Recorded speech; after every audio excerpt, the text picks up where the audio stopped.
नमस्कार, मैं हूं डॉक्टर अम्बरीश शुक्ल और मेरे शेर शेरनियों आप सबको अग्रिम बधाई और शुभकामनाएं है। 28 जुलाई से फॉर्म भरे जाएंगे और आप सब लग जाइए और इस तरह से लगिए कि ये गाना है, जियो तो ऐसे जियो जैसे आखिरी हो। ऐसे लग जाइए कि ये जीवन में आपके आखिरी ईएलटी की भर्ती है। हो सकता भर्ती फिर ना आए, हो सकता है कि ना भी आए, क्या पता, लेकिन आप ऐसा मान के अगर तैयारी करेंगे, ऐसा मान के अगर आप लगेंगे तो पहले प्रयास में चयन सुनिश्चित हो जाएगा। इसी प्रतिबद्धता के साथ मैं डॉक्टर अम्बरीश लगातार आप सबके साथ बना रहूंगा, लगातार आपको पढ़ाता रहूंगा। आज के एपिसोड में मैं कुछ महत्वपूर्ण ऐसे सवालों की तरफ आपको लेके जाऊंगा जो सवाल अगर पुनः ईएलटी ग्रेड में आ जाते हैं तो थोड़ी समस्या खड़ी कर देंगे। आप जानते हैं कि ईएलटी ग्रेड 2018 का जो रिजल्ट रहा है काफी अप्रत्याशित रहा है। अप्रत्याशित कैसे रहा है? 120 प्रश्न सब्जेक्ट, 30 प्रश्न जीएस, 150 प्रश्न में मेरिट कैसे थी, 1/3 का माइनस मार्किंग थी, लेकिन जो लास्ट कट ऑफ गई थी वो बहुत ही कम थी। यानी अगर किसी का 85 से 90 सवाल के बीच में था, उसका चयन हो गया था। यानी माइनस मार्किंग हटाने के बाद किसी का 85 से 90 सवाल था तो उसका चयन हो गया 150 में।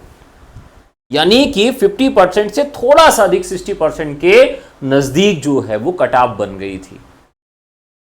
अब इसमें बहुत सारे स्टूडेंट्स ऐसे होंगे इस बार जो 40% का क्राइटेरिया नहीं क्रॉस कर पाएंगे। अगर आप कैटेगरी में हैं, एससी हैं, एसटी हैं, ओबीसी हैं या किसी भी अन्य कैटेगरी से हैं, अगर आप 40% का क्राइटेरिया नहीं क्रॉस कर पाते हैं तो 13 गुना वाली भीड़ में आप नहीं शामिल हो पाएंगे, यानी मेंस से आप बाहर हो जाएंगे। तो प्री में जरूरी नहीं है कि आप बहुत ज्यादा अच्छा नंबर लाएं, टॉप करें, लेकिन 40% क्रॉस करने के बाद 13 गुना में आप शामिल हो सके, इस तरह की आपकी तैयारी होनी चाहिए। और ऐसी तैयारी रहेगी तो चलिए शुरुआत कर लीजिए अपने अच्छे दिनों की, क्योंकि 2026 में ही आपको नौकरी, आपको नियुक्ति पत्र मिल जाएगा। चलिए इन्हीं शुभकामनाओं के साथ शुरू करते हैं आज का पहला सवाल। पहला सवाल है, कालिदास के नाटकों में स्त्रियों तथा निम्न श्रेणी के पात्र किस भाषा में बोलते थे?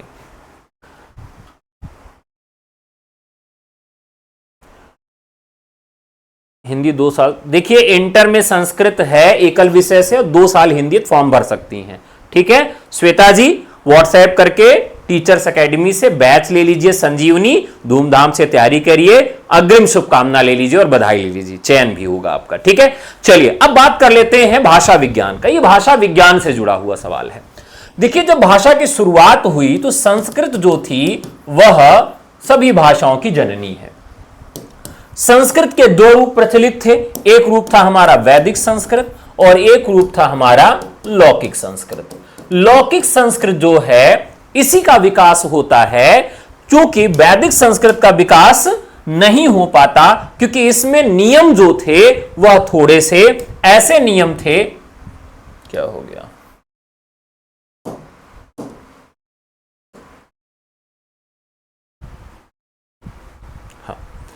इसके नियम इस तरह से थे कि बड़ी असमंजस की स्थिति हुआ करती थी, यानी स्पष्ट नियम न होने की वजह से व्याकरण के बड़ी समस्या हो गई। जब पाणिनि आते हैं तो उन्होंने व्याकरण को क्या किया? अनुशासित किया, नियमित किया। और अब मान लीजिए व्याकरण नियमित न हो, अनुशासित न हो तो क्या होगा?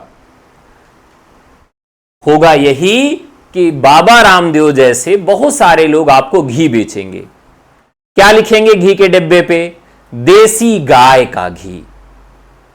वो ये नहीं लिखेंगे देसी गाय का घी, वो लिखेंगे गाय का देसी घी। तो गाय का देसी घी और देसी गाय के घी में अंतर है। गन्ने का ताजा रस और ताजे गन्ने का रस में अंतर है। व्याकरण में संबद्धता अगर रहेगी तभी आपको समझ में आएगा कि मरीज को हिलाकर दवा पिलानी है, दवा को हिलाकर मरीज को पिलाना है। तो जो वैदिक संस्कृत थी उसके नियम थोड़े से अस्पष्ट थे, इस वजह से उस भाषा का उतना विकास नहीं हो पाया। लौकिक संस्कृत में आके भाषा का विकास हो जाता है पाणिनि के बाद से। तो उस समय जो संस्कृत थी वह किस रूप की संस्कृत थी? लौकिक संस्कृत थी। और लौकिक संस्कृत जिस समय लेखन हो रहा है, जैसे मैं आज अगर कोई किताब लिखूंगा तो खड़ी बोली में मानक हिंदी में लिखूंगा। किस में लिखूंगा? मानक हिंदी में लिखूंगा। खड़ी बोली में भी मैं पुस्तक नहीं लिखूंगा, ठीक है। लेकिन मैं बातचीत किस भाषा में करता हूं? खड़ी बोली में करता हूं। और मैं पुस्तक किस भाषा में लिखता हूं? मानक हिंदी में लिखता हूं। इसी तरीके से जब संस्कृत जो थी वह लेखन की भाषा थी, तो बोलचाल की भाषा उससे एक नीचे गिरी हुई थी। भाषा का क्रम हमेशा नीचे तरफ गिरा हुआ होता है। अब ये एक तरह का सवाल है, यानी संस्कृत के समय जो थी वह पाली जो थी वह आम बोलचाल की भाषा थी। पाली के समय प्राकृत आम बोलचाल की भाषा थी, और प्राकृत के समय अपभ्रंश जो थी वह आम बोलचाल की भाषा थी। अब इन्हें अन्य नामों से भी जाना जाता है। पाली को हम किस नाम से जानते हैं?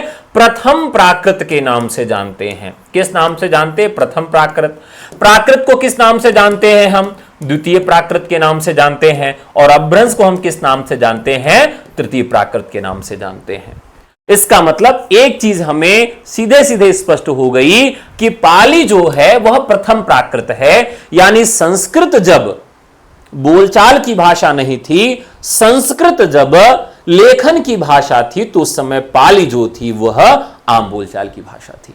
और आम बोलचाल की भाषा से और नीचे स्त्रियां और जो निम्न श्रेणी के पात्र थे उनको बोलने दिया जाता था।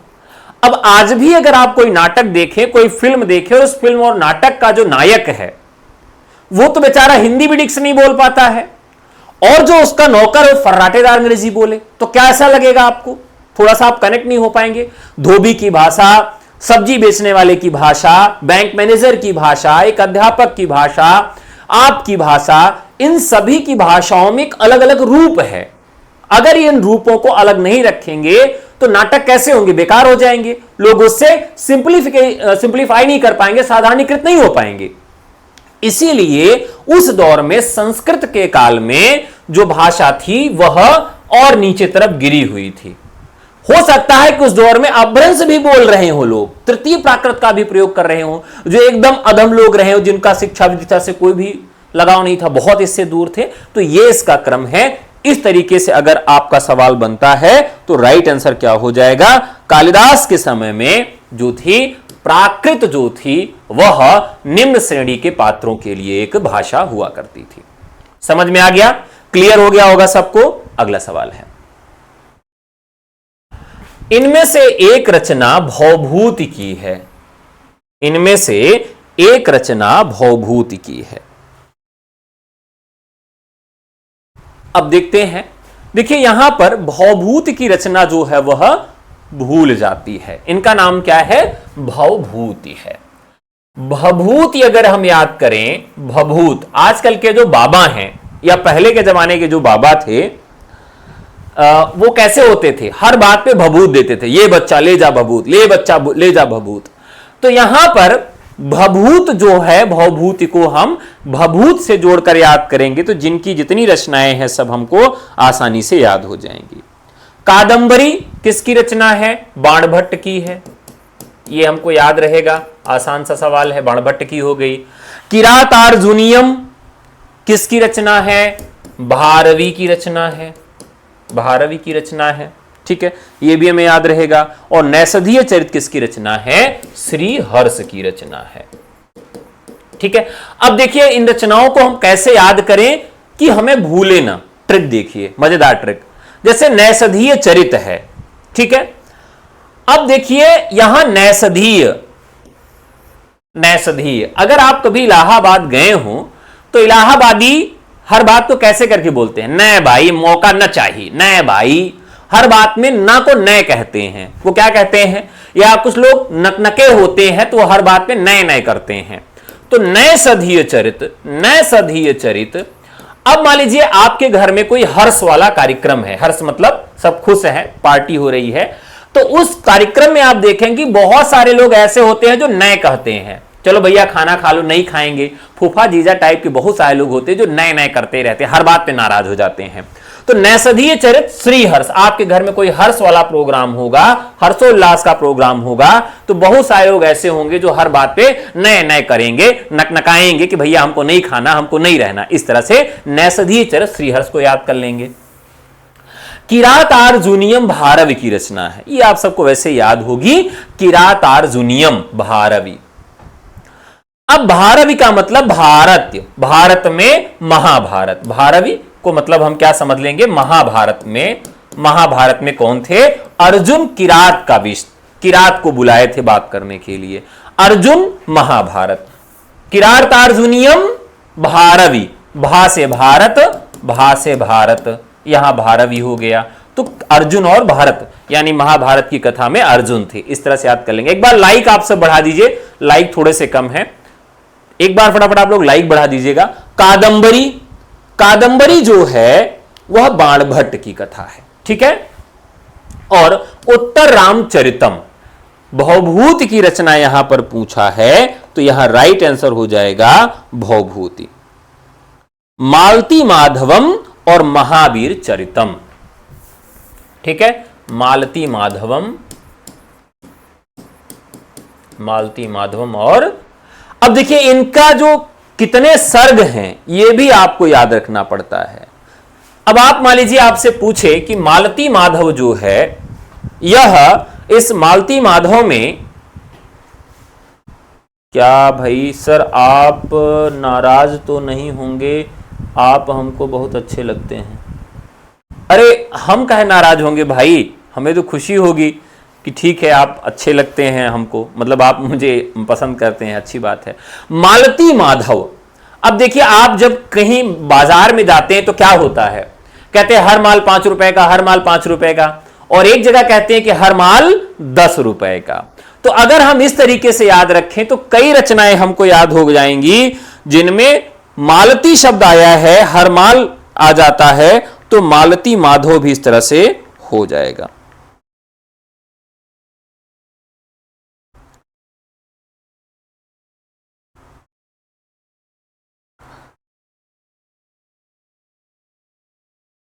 ठीक है, मालती माधव क्या है, एक प्रकरण ग्रंथ है। पहले तो 5 रुपए का हर एक माल मिलता था, और फिर क्या हो गया, हर माल 10 रुपए का मिलने लगा। तो इसमें क्या हो जाएगा, 10 प्रकरण में यह रचना रची गई है। बस अब मतलब आपको कभी हमसे पढ़ते हुए पैनिक नहीं लेना होगा, टेंशन नहीं लेनी होगी कि यार कैसे याद करें। अब हर माल 10 रुपए का, हर माल 10 रुपए का, मालती माधव यानी कि 10 सर्ग, कोई टेंशन नहीं, हमेशा के लिए याद हो जाएगा। ठीक है, अगले सवाल तरफ बढ़ें। पाणिपादम, पाणिपादम का विग्रह क्या होगा, पाणिपादम का विग्रह क्या होगा। देखिए अब यहां पर क्या है कि ये द्वंद्व समास है। क्या है, द्वंद्व समास है। देखिए द्वंद्व समास का उदाहरण अगर संस्कृत से पूछा जा रहा है तो एक तो यह भी बड़ी बात है, इसी तरीके से अगर हमें द्वंद्व समास को समझना है तो द्वंद्व समास के हिंदी में भी बहुत सारे सवाल पूछे जाते हैं। आप जब भी समास पढ़ें तो समास को यदि आप हिंदी माध्यम वाला पढ़ रहे हैं काम नहीं होगा। कुछ चैप्टर ऐसे हैं हिंदी व्याकरण के जिनको संस्कृत माध्यम से पढ़ाया जाए तभी आप समझ सकते हैं, जिनमें एक समास है, एक कारक है और एक संधि है। ठीक है, एक उच्चारण स्थान है, एक उच्चारण स्थान है, एक वर्णमाला है। अगर आप इसे संस्कृत माध्यम से पढ़ते हैं तभी आप सारे सवालों के जवाब कर पाएंगे। आप हिंदी माध्यम से पढ़ते हैं तो आपका यह कभी भी कॉन्सेप्ट क्लियर हो ही नहीं पाएगा। अब अगर आप अव्ययी भाव समास को हिंदी में पढ़ते हैं तो आप पढ़ेंगे कि पहले पहला पद अव्यय होता है, बात खत्म हो गई। लेकिन संस्कृत में पढ़ेंगे तो आपको पढ़ना पड़ेगा अव्ययम विभक्ति समीप समृद्धि वृद्ध्यर्था भाव संप्रत प्रादुर्भाव। अब मतलब इसमें छोटे छोटे क्या क्या होगा, अव्यय हो, विभक्ति हो, समीपता हो, समृद्धि हो, वृद्धि हो, वृद्धि नहीं वृद्धि हो, संप्रति हो, प्रादुर्भाव हो, इन सब के अर्थ में भी अव्ययी भाव समास होता है। अब यह संस्कृत माध्यम में आपने पढ़ा और हिंदी माध्यम में आप एकदम कम पढ़ते हैं। इस वजह से बहुत तरह की समस्याएं और गलतियां हमसे हो जाती हैं। इसी तरीके से अब यहां क्या है कि समास है पाणि पादम। अब पाणि पादम में जो विग्रह आया है वो देखिए क्या होगा, पाणि च पादम च, पाणि च पादेव च, पाणिम च पादम च। अब यहां पर देखिए जो दूसरा विभक्त होगा पादव होगा और पहला जो होगा पाणि होगा, तो पाणि च पादव च, यह इसका रूप बनता है। अब इसमें भी क्या है कि द्वंद्व समास के भी भेद हो जाते हैं। हिंदी में भले द्वंद्व समास के भेद न हो, लेकिन संस्कृत में द्वंद्व समास के साथियों भेद हो जाते हैं। कौन कौन से भेद होते हैं? एक तो होता है इतरेतर द्वंद्व, दूसरा क्या होता है, समाहार होता है, और तीसरा क्या होता है, वैकल्पिक होता है। अब जैसे हम कहते हैं कि पेरेंट्स, क्या कहते हैं, पेरेंट्स कहते हैं, तो पेरेंट्स का मतलब होता है माता पिता। लेकिन अगर माता पिता हम हिंदी में लिख रहे हैं तो माता पिता को हम एक शब्द बनाएं। माता पिता को क्या बनाएं, हम एक शब्द बनाएं, और एक शब्द बनाएं किस भाषा में, संस्कृत भाषा में। अब देखिए अंग्रेजी में माता पिता के लिए तो एक शब्द है पेरेंट्स, और पेरेंट्स में चाचा भी आ जाते, कोई भी हो जा सकता है। लेकिन संस्कृत में माता पिता के लिए एक शब्द कौन सा होगा, बताइए, फटाफट कमेंट करके बताइए, जल्दी से कमेंट करके बताइए। बहुत सारे लोग हैं कि अगर हिंदी में माता पिता के लिए माता पिता है, अंग्रेजी में इसके लिए पेरेंट्स शब्द है, एक शब्द हो जाता है। संस्कृत में माता पिता के लिए एक शब्द क्या हो जाता है, फटाफट बता दीजिए।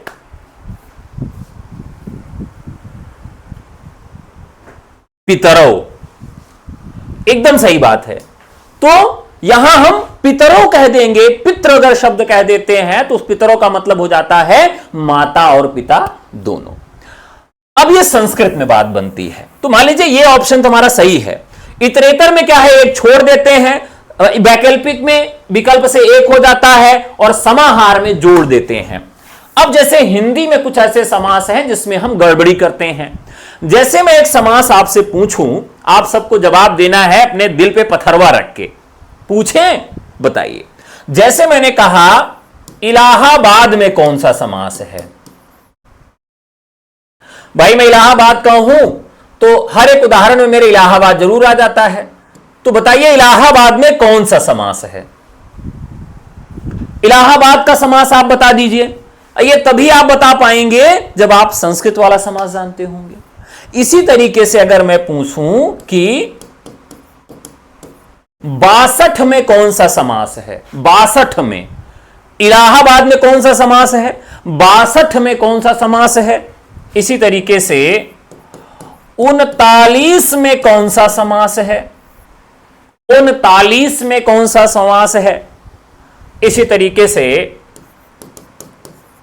44.5 में कौन सा समास है। अब देखिए यहां पर सब में स्थितियां बदल जाएंगी। इलाहाबाद में समास, 62 में समास, 39 में समास, 44.5 में समास। देखिए है, अब इलाहाबाद का मतलब क्या है कि इलाही के द्वारा बसाया गया आबाद, इलाही के द्वारा बसाया गया जो शहर है, आबाद जो है वो है इलाहाबाद। ठीक है, तो इसमें हमारा क्या हो जाएगा, तत्पुरुष हो जाएगा। इसी तरीके से नूरजहां, नूर का जहां, हैदराबाद, हैदर का आबाद।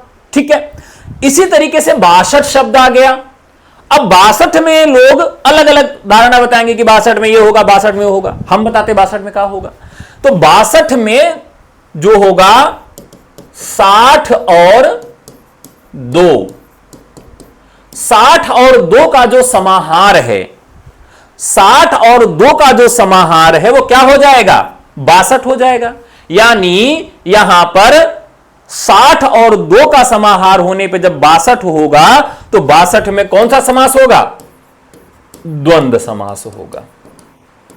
समझ में आ गया। 62 में कौन सा समास होगा, द्वंद्व समास हो जाएगा। अरे यार आप हमको लगता था कि ये द्विगु होगा, द्विगु हमेशा गिनती आती है। नहीं, गिनती आने का मतलब ये नहीं कि द्विगु होगा। अच्छा 39 देख लेते हैं, 39 में कौन सा समास होगा, आप पक्का हम समझ गए 39 में कौन सा समास होगा। तो हम कहेंगे कि उनमें लगा हुआ है उपसर्ग 39। तो 39 में पहला समास तो हमारा हो जाएगा अव्ययी भाव। क्या हो जाएगा, अव्ययी भाव। और 39 में एक समास और होगा, बहुव्रीहि। 39 क्या है, 1 कम 40, 1 कम है जो 40 अर्थात 39। अब विकल्प जो आ जाए, 39 में यह हो गया, अव्ययी भाव भी हो गया। एक यहां और आया है 44.5। अब कहेंगे कि 44.5 में कौन सा समास है, तो यहां कहेंगे भैया साढ़े का मतलब क्या हुआ कि 44 कैसा है, 44 की विशेषता है साढ़े। अब जहां पर भी विशेषण विशेष की बात आती है वहां हो जाता है कर्मधारय समास। तो कर्मधारय समास हो गया 44 में। 44.5, 44 कैसा है, साढ़े है। अरे पूजा यादव क्या हेल्प करें, आप कमेंट करिए कि आपकी समस्या क्या है। हम तो यहां से आप चिल्लाएंगे तब भी मैं हेल्प करने नहीं आ सकता, मैं तो कुछ बोल के ही आपकी सहायता कर सकता हूं। आपकी जो समस्या हो वहां कमेंट करिए। अब मान लीजिए पुरुषों में और स्त्रियों में आजकल क्या होता है, लड़ाई झगड़ा में झोटम झोटी होती है। क्या भैया ऐसा है कि इनका झोटा पकड़ के मारो, तो झोटा झोटम झोटी अगर आ जाए, अगर झोटम झोटी आ जाए, या हम कह दें काटा काटी, काटा काटी, अब इसमें कौन सा समास होगा। अब यह भी समास आप तभी बता पाएंगे जब आप संस्कृत वाले ट्रेंड से जाएंगे। बिना संस्कृत वाले ट्रेंड से जाइए समास आप सॉल्व भी नहीं कर सकते हैं। क्या झोटा झोटम झोटी हो रही थी, काटम काटी हो रही थी, काटा काटी हो रही थी। तो एक यहां पर नियम आता है जिस नियम को कहते हैं घात प्रतिघात संबंध। जहां पर भी घात प्रतिघात का संबंध होता है, जहां पर घात प्रतिघात का संबंध होता है वहां पर बहुव्रीहि समास होता है। क्या होता है, बहुव्रीहि समास होता है। जहां पर भी घात प्रतिघात का संबंध होता है वहां पर कौन सा समास होता है, बहुव्रीहि समास होता है। ठीक है। अब इसी तरीके से अगर हम कहें कि भैया ऐसा ठीक है, साग सब्जी, साग सब्जी में कौन सा समास है। अब आप में से बहुत सारे लोग कहेंगे कि गुरुजी एहमा कौन सा बहुत बड़ी बात है, साग और सब्जी यानी द्वंद्व समास। तो मैं कह रहा हूं कि साग सब्जी में द्वंद्व समास नहीं है। इसी तरह से बहुत सारे उदाहरण और बहुत सारे नियम हैं, वो आगे मैं आपको पढ़ाता रहूंगा, बताता रहूंगा, क्योंकि ट्रेंड इसी तरह से आपका चेंज हुआ है। तो ये आप ध्यान से पढ़िएगा, ध्यान से समझिएगा, क्योंकि जब आप संस्कृत वाली चीजों के हिसाब से व्याकरण नहीं पढ़ेंगे सब गड़बड़ा जाएगा। अब आप लोग कमेंट करके हमें जवाब दीजिएगा कि साग सब्जी में कौन सा समास होगा। और अगर ऑप्शन में आपके द्वंद्व आ रहा है तो मैं पहले से बता रहा हूं कि साग सब्जी में द्वंद्व समास नहीं होगा। आगे बढ़े गुरु। चलो अगला सवाल। आचार्य रामचंद्र शुक्ल कृत हिंदी साहित्य का इतिहास प्रधानतः हिंदी सागर की भूमिका में किस शीर्षक से प्रकाशित हुआ था। अब देखिए नागरिक प्रचारणी सभा काशी, इसमें क्या हुआ कि 3 लोगों ने मिलकर क्या किया कि हिंदी व्याकरण का लेखन शुरू किया, और वो भी भाषा के रूप में, भाषा संग्रह के रूप में। तो शुक्ल जी को क्या कहा कि भैया ऐसा है कि आप इसकी भूमिका लिख दीजिए।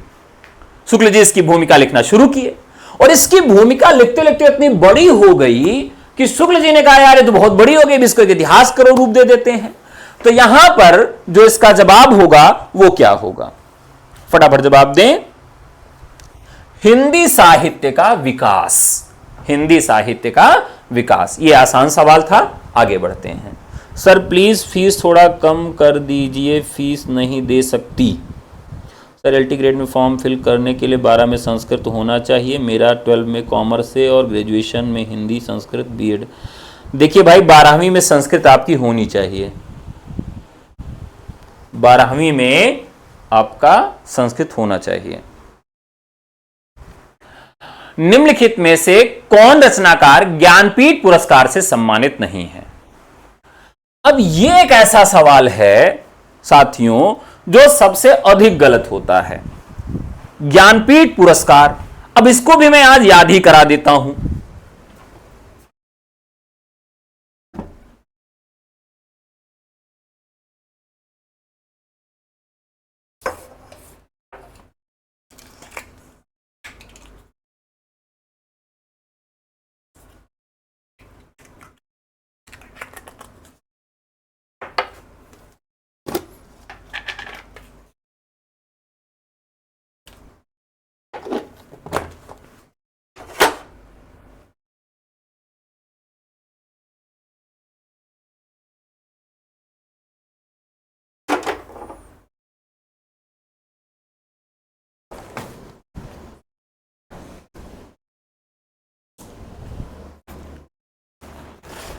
क्षमा करिएगा, भूख लग गई थी तो हमने कहा थोड़ा सा कॉफी पी लिया जाए, तो कॉफी लेने चले गए थे।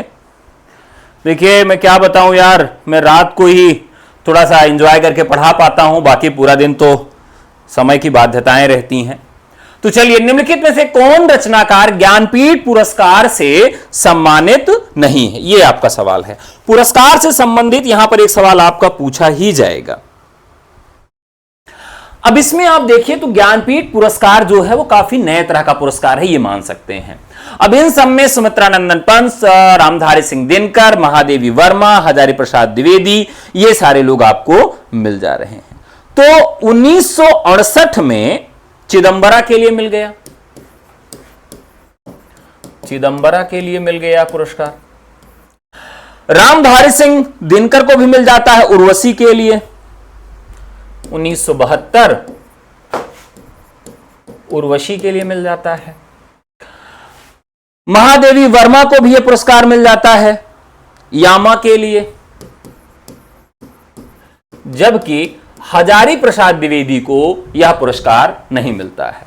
अब देखिए सवाल जो बनता है, अभी आप अगर असिस्टेंट प्रोफेसर का सवाल उठा के देखेंगे पुरस्कार वाला, तो ऐसा लगता है रीजनिंग टाइप का बना दिए हैं। इनमें से वह कौन सा रचनाकार है जो साहित्य अकादमी, ज्ञानपीठ पुरस्कार और सरस्वती सम्मान तीनों पाया है?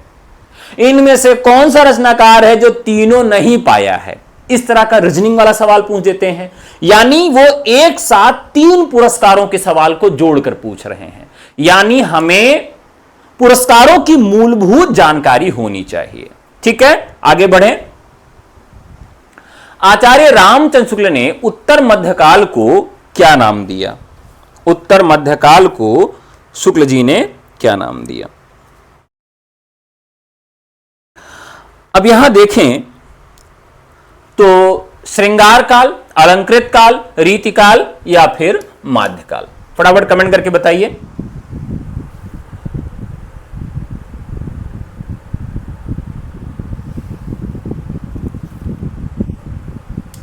रीतिकाल, ठीक है, फटाफट कमेंट करके बताइए कि शुक्ल जी ने उत्तर मध्यकाल को क्या नाम दिया है? रीतिकाल, ठीक है। अब देखिए विभिन्न आचार्यों के द्वारा किस काल को क्या नामकरण दिया गया है, इस तरह का सवाल भी आपसे पूछा जा सकता है, तो यहां पर रीतिकाल राइट आंसर हो जाएगा। ठीक है, अगला सवाल, हिंदी के किस इतिहासकार के मतानुसार शालिभद्र सूरी हिंदी के प्रथम कवि हैं? हिंदी के प्रथम कवि हैं। तो यहां पर कमेंट एक बार देख लेते हैं कौन कौन साथी जुड़े हैं। तो गुंजा राय, शिव बाबू, ज्योति कुशवाहा, अमरदीप, अमृता सिंह, ठीक है, गणपति चंद्र गुप्त, ठीक है, शालिभद्र सूरी। शालिभद्र सूरी, अब इस रचना को हम कैसे याद रखते हैं कि भारतेश्वर बाहुबली रास, शालिभद्र सूरी, ठीक है, इनकी रचना थी। जो भारत का बाहुबली होगा उसके पास सबसे अधिक सालियां होंगी, मजाक मजाक में, ठीक है। और ये कैसे प्राप्त होगा? जब गणपति की पूजा करेंगे। जब गणपति की पूजा करेंगे तो आप बाहुबली बनेंगे और आपके पास बहुत सारी शालियां हो जाएंगी। तो तीन रचनाओं को आप एक साथ कनेक्ट कर सकते हैं, मतलब गणपति चंद्रगुप्त, शालिभद्र सूरी और भारतेश्वर बाहुबली रास। अब हिंदी के प्रथम कवि हैं किस इतिहासकार के मतानुसार? तो यहां पर गणपति चंद्रगुप्त हो गए। अगला सवाल है, कविता करके तुलसी न लसे, कविता लसी पा तुलसी की कला, यह प्रशंसात्मक उक्ति किसके द्वारा कही गई है?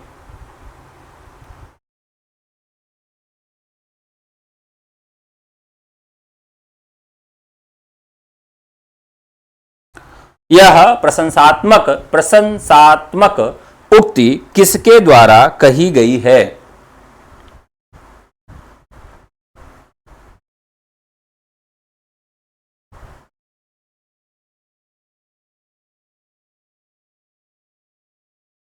तो राइट आंसर इसका आ गया है हरियोध, एकदम सही बात है। तो राइट आंसर हो जाएगा इसका हरियोध, अयोध्या सिंह उपाध्याय हरियोध। अगला सवाल है,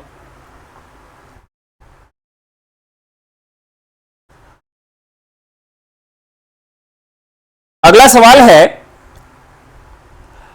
केशव कहि जाई का कहिए, केशव कहि जाई का कहिए, यह किसकी पंक्ति है? फटाफट थोड़ा सा जल्दी जल्दी कर लेते हैं जिससे आज ही हम लोग खत्म कर लें और आगे चल के कुछ नया चैप्टर शुरू करें। केशव, अब यहां पर बहुत सारे लोग क्या होते हैं कि तुलसीदास को इसका सही उत्तर मान लेते हैं, तो तुलसीदास इसका सही उत्तर है। लेकिन अब यहां अगर देखें कि केशव कहि जाए का कहिए, यह तुलसीदास ने क्यों कहा था? तुलसीदास ने यह क्यों कहा था? इसमें से कोई जानता है?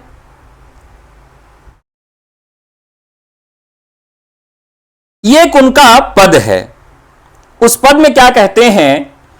केशव कहि न जाई का कहिए, देखत तव रचना विचित्र हरि समुझ माने मन रहिए, शून्य भीति पर चित्र रंग नहीं तनु बिन लिखा चितेरे, और धोए मिटे न मरे भीति दुख पाइए, एह धनु एह तनु हेरे, रविकर नीरि बसे अति दारुण मकर रूप तेहि मोहिए। हे केशव, क्या कहूं, कुछ कहा नहीं जाता। हे अरे, आपकी यह विचित्र रचना देखकर मन ही मन आपकी लीला समझकर रह जाता हूं। कैसी अद्भुत लीला है। इस संसार रूपी चित्र को निरार कर चित्रकार ने शून्य की दीवार पर बिना रंग के संकल्प से ही यह बना दिया है। ईश्वर को कहा गया है कि मैं कुछ कह ही नहीं सकता हूं, इसलिए यहां पर भगवान राम की महिमा का बात या बखान किया गया है। Right answer. सूरज किरण की छांव आंचलिक उपन्यास के लेखक कौन हैं? सूरज किरण की छांव। अब देखिए यहां पर शैलेश मटियानी आते हैं, तो शैलेश मटियानी क्या है? ये भी आंचलिक उपन्यासकार हैं। राजेंद्र अवस्थी भी है, देवेंद्र सत्यार्थी भी हैं और उदय शंकर भट्ट भी हैं। ठीक है, फटाफट कमेंट करके बताइएगा। जल्दी जल्दी कमेंट करिए। सवाल है, सूरज किरण की छांव आंचलिक उपन्यास के लेखक कौन है? अरे सब रटवा देंगे आप लोग, काहे टेंशन लेते हैं इतना। अब ये जो है राजेंद्र अवस्थी का है, राजेंद्र अवस्थी का है, और ये एक आंचलिक उपन्यास है। ठीक है, आंचलिक उपन्यास है। यहां से एक चीज और आपसे अगर पूछें कि आंचलिक का मतलब क्या होता है,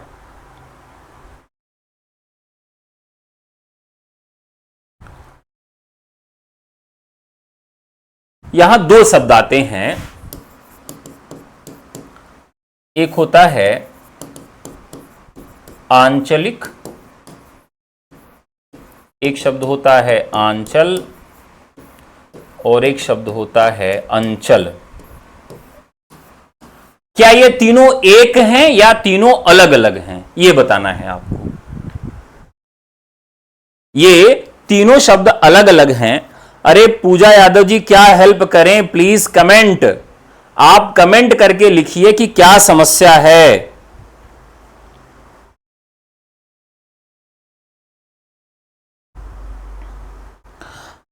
देखिए, अंचल का मतलब क्या होता है? देश, प्रांत, भाग, क्षेत्र, देश, प्रांत, भाग, क्षेत्र या नदी का किनारा। पूजा जी, आप ऐसा कह रही हैं जैसे एक रील वायरल हुई, तो उस रील में क्या था कि वो क्या करता था कि रोजाना फोन करता था, और फोन करके क्या कहता था, उठा लेंगे, और उधर से कहता था क्या उठा लोगे, वो रोज यही कहता था उठा लेंगे। और फोन, ओमपुरी थे जो फोन उठाते थे, इरिटेट हो गए, भाई तू बता दे कि क्या उठा लेगा। ठीक है, चलिए, तो यहां पर क्या है, देश, प्रांत, भाग, क्षेत्र, नदी का किनारा इत्यादि क्या है, यह इसका मतलब है, अंचल का मतलब हो गया। ठीक है, और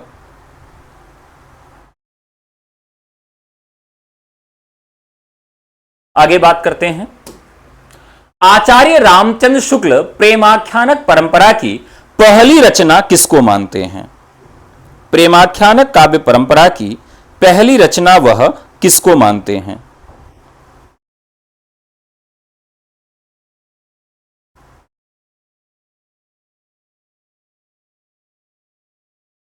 राइट आंसर होगा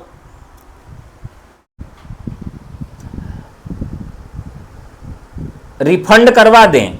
अच्छा, तो यहां पे तो हम आपसे बात भी नहीं कर पाएंगे, रिफंड वाला कोई प्रोसेस भी नहीं है। देखिए, हर महीने का जो रिफंड होता है अगले महीने में किया जाता है, उसका एक पूरा प्रोसेस है, क्योंकि हम लोग प्राइवेट लिमिटेड कंपनी के थ्रू, उसके रूल्स के थ्रू काम करते हैं। आप व्हाट्सएप कर दीजिएगा हमारे इस नंबर पर 83 18 48 92 91, जो भी आपकी प्रॉब्लम है इस पर व्हाट्सएप कर दीजिएगा, हमारी टीम हमसे कंसल्ट कर लेगी, हो जाएगा, कोई दिक्कत नहीं है। अब देखिए, यहां पर 1503 में एक रचना आती है जिसका नाम है मृगावती, और रचनाकार का नाम है कुतुबन। तो हम कैसे याद करेंगे? मृग जो है किसी भी चीज को कैसे खाता है? कुतुब कुतुब कर खाता है। कैसे खाता है मृग? कुतुब कुतुब कर खाता है। तो मृगावती कुतुबन हो जाएगा, और इसका समय क्या हो जाएगा? 1503 हो जाएगा। ठीक है, अब इसे कैसे याद रखेंगे? मृगावती, तो शुक्ल जी क्या करते हैं? मृग को कुतुब कुतुब कर खाते हुए देख रहे हैं। तो अपने दिमाग में एक इमेज बनानी है कि शुक्ल जी बैठे हैं और उनके सामने एक हिरन घास को कुतुब कुतुब कर खा रहा है, बस इसी तरीके से याद हो जाएगा। ठीक है, अब इसी के तरीके से एक रचना है चंदायन। रचनाकार कौन है? मुल्ला दाऊद हैं। अब साथियों, चंदायन जो रचना है ये इतनी महत्वपूर्ण है कि इसके विषय में हमें सारी जानकारी होनी चाहिए।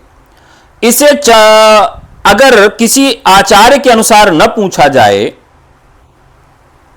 तो प्रेमाख्यानक काव्य परंपरा की पहली रचना है चंदायन। चंदायन जो है यह मुल्ला दाऊद के द्वारा रखी है और यह इसकी शताब्दी भी आपसे पूछा जाता है तो यह 14वीं शताब्दी की रचना है। सॉरी, चंदायन जो है 14वीं शताब्दी की रचना है। अब इसमें लोरिक और चंदा की प्रेम कहानी है। लोरिक और चंदा की प्रेम कहानी है। आप अगर इस नामकरण को देखें तो साथियों जो इसमें लोरिक है, बड़ा रोमांटिक नाम लग रहा है ना, नया नाम लग रहा है, यानी है बहुत पुराना नाम, लेकिन किसी लड़के का नाम अभी आप लोरिक नहीं सुनेंगे कि मीट माय फ्रेंड लोरिक। मुझे लग रहा है कि मुल्ला दाऊद कभी न कभी इंग्लैंड जरूर घूमे होंगे, तो उस समय वो गए होंगे या अंग्रेज उस समय आ गए रहे होंगे तो उन्होंने सुना होगा। अब मान लीजिए कोई अंग्रेज लोरिक शब्द को उच्चारित करेगा तो क्या कहेगा? Meet my friend Lorik, this is my friend Lorik. तो हो सकता है कि मुल्ला दाऊद ने लोरिक सुना रहा हो, तो उन्होंने बड़ा बढ़िया नाम रखा लोरिक और चंदा। ठीक है, अब चंदायन जो है यह जो है लोरिकायन और चनैनी नामक लोक कथा से लिया गया, ये भी आपको ध्यान रखना है। ये जो है चनैनी लोक कथा से लिया गया है। तो यहां पर भी यह सवाल पूछा जा सकता है कि इसका जो मूल स्रोत है वो कहां से है। लोरिकहा भी कहा जाता है क्योंकि अभ्रंश में कहा माने कथा हो जाता है, तो यह चनैनी लोक कथा से लिया गया है।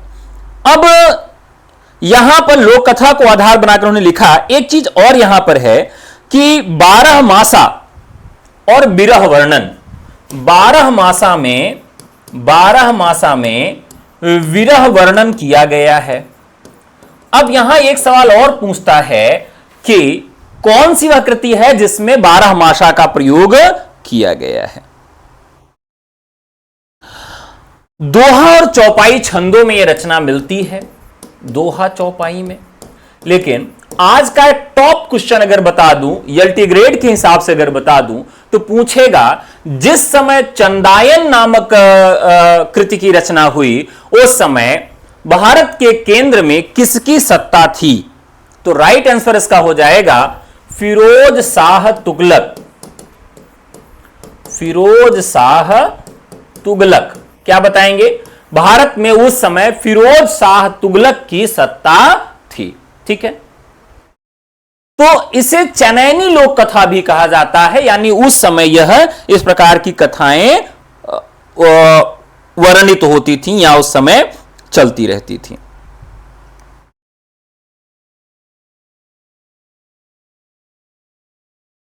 ठीक है, चलिए अब आगे बढ़ते हैं। इसमें कई बार उपनायिका भी पूछी जाती है। नायक नायिका तो ठीक है, इसमें उपनायिका भी पूछा जाता है। उपनायिका कौन थी? उपनायिका को क्या कहते हैं? सह अभिनेत्री भी कहते हैं, या उसकी सखी भी कहते हैं, या फिर दूती भी कहते हैं। ठीक है, अब यहां पूछेगा जो उपनायिका है उसका नाम क्या था? तो उपनायिका का नाम था मैना। उपनायिका का नाम क्या था? मैना था। अब ये मैना कौन थी? मैना थी लोरिक की पहली पत्नी, यानी पहली पत्नी को छोड़ के दूसरी पत्नी के चक्कर में पड़ गए थे बाबू साहब, उसी पे एक कथा है। ठीक है,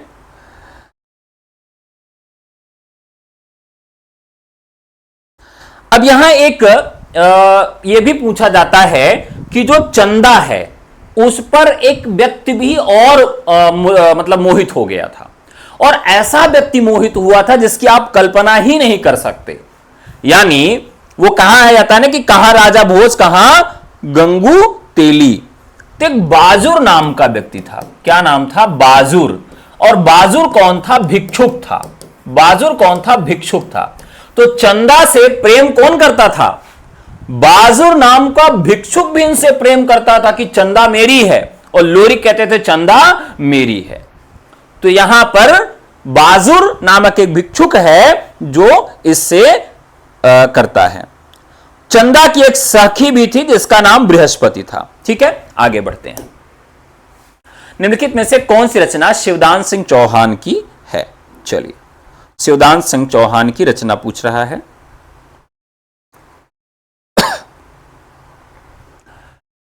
देखिए यहां पर क्या है, हिंदी साहित्य के 80 वर्ष, यह जो कृति है। हां, प्रेम तो अमीरी गरीबी देख के नहीं होता, दिल तो दिल होता है, दिल बच्चा ही होता है।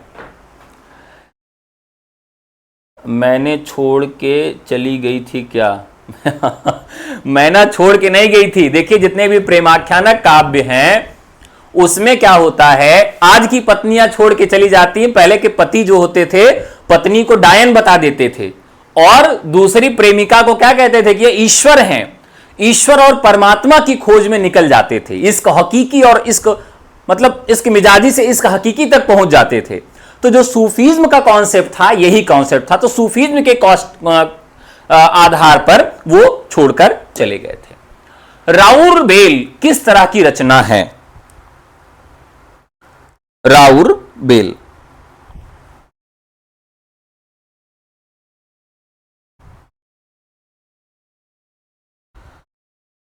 अब देखिए, अब बेल जो है वो कहां उगती है? बेल जो है वो कहां उगती है? रोड पे उगती है। बस इतना ही याद रखिए कि बेल कहां उगती है? रोड पर उगती है। और रोड पर क्या होता है? रोड पर क्या होता है? रोमांस नहीं होता है, शिलाएं होती हैं, शिलांकित कृति है। बस ऐसे याद रखेंगे। कैसे याद रखेंगे कि रोड पर क्या होती है? बेल होती है। और बेल कहां चढ़ी होती है? शिलाओं पर चढ़ी होती है। तो बस ऐसे हमारा ट्रिक बन जाएगा कि ये जो रचना है राउल बेल किस तरह की रचना है? शिलांकित कृति है। किसके द्वारा रची गई है? रोडा कवि के द्वारा लिखी गई है। राउर बेल जो है कहां प्राप्त हुई? तो ये प्रिंस बेल्स संग्रहालय जो मुंबई है वहां तो मिलती है। प्रिंस वेल्स संग्रहालय मुंबई में तो इस समय है ये, लेकिन पहली बार इसको कहां पर पाया गया था? कहां पाया गया था? तो पहली बार जब इसको पाया गया था तो ये मालवा क्षेत्र में मिला था। ठीक है, धार जिले मालवा क्षेत्र, धार जिला मालवा एमपी में पाया गया था। अब देखिए इसको कैसे याद रखेंगे, किस प्रकार की कृति है, शैली इसकी क्या थी। तो आप में से कितने लोगों ने प्रेम पत्र लिखा है? एक घूंट कॉफी पी लूं, तब तक आप लोग कमेंट करके मुझे बताइए, आज दिल खोल के बता दीजिए कि कितने लोगों ने प्रेम पत्र लिखा है। भाई मैंने तो बहुत सारे प्रेम पत्र लिखे हैं, बहुत अच्छा प्रेम पत्र का लेखक हूं। बस दुख इस बात का है कि अपनी वाली के लिए कभी नहीं लिखा, अपनी वाली इसलिए कोई बन भी नहीं पाई, नहीं आज विवाह नहीं ढूंढना पड़ता। तो लेकिन बहुत सारे लोगों के लिए मैंने प्रेम पत्र लिखे। तो प्रेम पत्र आप में से बहुत सारे लोगों ने लिखा होगा। तो प्रेम पत्र की जो शैली होती है वो कैसी होती है? वही शैली है राउर बेल की। जब प्रेम पत्र आप लिखते हैं तो पहले बताएंगे, मतलब कुछ गद्य में लिखेंगे, ठीक है, और फिर अपनी भावनाओं को व्यक्त करने के लिए आप क्या लिखते हैं? पद्य में कुछ कविता लिखते हैं या कोई शायरी लिखते हैं, ऐसे करते हैं।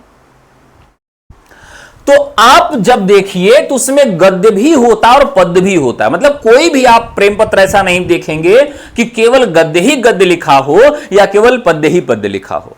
अब हां, रीतिकाल के जो कवि थे अपनी प्रेमिकाओं के लिए जो पत्र लिखते थे वो कैसे लिखते थे? घनानंद लिख रहे हैं रंगरेजिन को, कैसे लिख दे रहे हैं? बोधा लिख रहे हैं, तो ये सब कैसे लिख दे रहे हैं? ये केवल पद्य में लिख रहे हैं, पढ़े लिखे लोग थे। लेकिन अब क्या है, संस्कृति उसकी गद्य और पद्य दोनों में है। देखिए, जिसने प्रेम पत्र नहीं लिखा और जिसको प्रेम पत्र नहीं मिला, दोनों लोग अभागे हैं। अब आप लोग अभागे की श्रेणी में हैं, कोई बात नहीं, आगे बढ़ते हैं। तो ये गद्य पद्य मिश्रित भाषा में, यानी जो शैली है इसकी गद्य पद्य है, अर्थात चंपू में लिखा गई रचना है। और इसमें एक और खास बात देखने के लिए मिलता है कि इसमें नखशिक वर्णन किया गया है। क्या किया गया है? नखशिक वर्णन किया गया है। और ऐसा भी कहा जाता है कि नखशिक वर्णन की जो परंपरा है, नखशिक वर्णन की जो परंपरा है, उसकी शुरुआत जो है यहीं से होती है।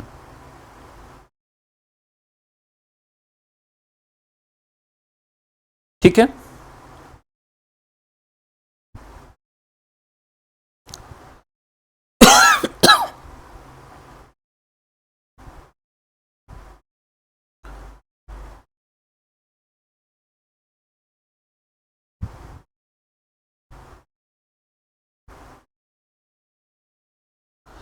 आगे बढ़ा जाए। आगे अगला सवाल है, एक सवाल आप लोगों के लिए मैं छोड़ रहा हूं कि कलचुरी राजवंश की, कलचुरी राजवंश की नायिकाओं का वर्णन किस ग्रंथ में मिलता है?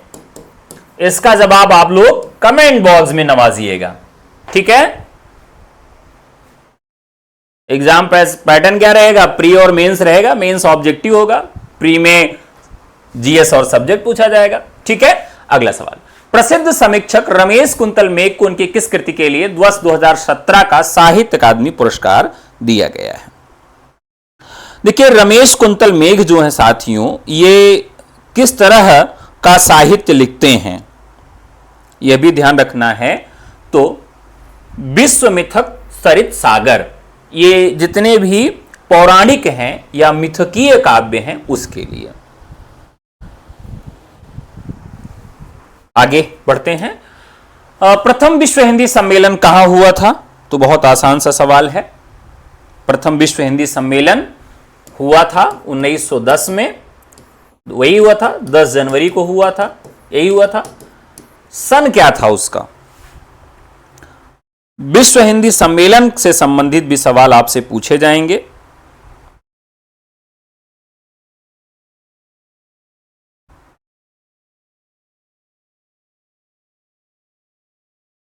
देखिए, विश्व हिंदी सम्मेलन जो है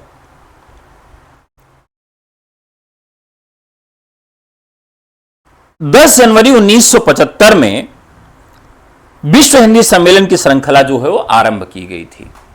ठीक है, तो यहां पर 1975 10 जनवरी को, और इसीलिए भारत में विश्व हिंदी दिवस जो मनाया जाता है वह मनाया जाता है। ठीक है, आगे बढ़ा जाए। लाइक थोड़ा सा बढ़ा दीजिए खटाखट। आगे बढ़ते हैं, सूची सुमेलित करना है। तो यहां तो आसान सा सवाल है, सभी लोग कर लेंगे। फटाफट इस सवाल को लेते हैं, आज सारे सवाल खत्म करके ही जाएंगे, भले ही 12 बज जाए। जूही की कली 1915 या 1916 पहली ऐसी रचना है जिसमें छंद का बंधन निराला जी ने तोड़ दिया था। छंद मुक्त रचना है, मुक्त छंद की कविता है, और इस रचना पर अश्लीलता का आरोप लगाकर सरस्वती पत्रिका में छपने से मना कर दिया गया था। महावीर प्रसाद द्विवेदी थोड़ा बहुत इसमें परिवर्तन करवा के इस अपने पत्रिका में इसको दोबारा छाप देते हैं। नौका विहार, शांत स्निग्ध ज्योत्सना उज्ज्वल, अपलक नयन नीरव भूतल, सैकत सैया पर दुग्ध धवल, तनवंगी गंगा ग्रीष्म बिरल। नौका विहार कविता है। पंत जी जब काला कांकर आते हैं प्रतापगढ़ में, जो अभी भी राजा का किला है, उनका घर है, वहीं पर ये नौका विहार करते हैं और वहीं पर ये कविता लिखते हैं। क्योंकि हम दीप हैं, धारा नहीं, स्थिर समर्पण है हमारा, लेकिन हम बहते नहीं, क्योंकि बहना रेत होना है। ये गेय की पंक्ति है। नदी के द्वीप इनका उपन्यास भी है, कविता भी है। पुष्प की अभिलाषा, चाह नहीं मैं सुरबाला के गहनों गूथा जाऊं, माखनलाल चतुर्वेदी। तो ये इनकी इस तरह से सुमिलन हो गया। निम्नलिखित में विष्णु प्रभाकर लिखित यात्रा वृत्तांत कौन सा है? देखिए, ये जो अन्य गद्य विधाएं हैं ये बहुत ही महत्वपूर्ण है और ये काफी कंफ्यूजन भी है, तो यहां से भी सवाल पूछे जाते हैं।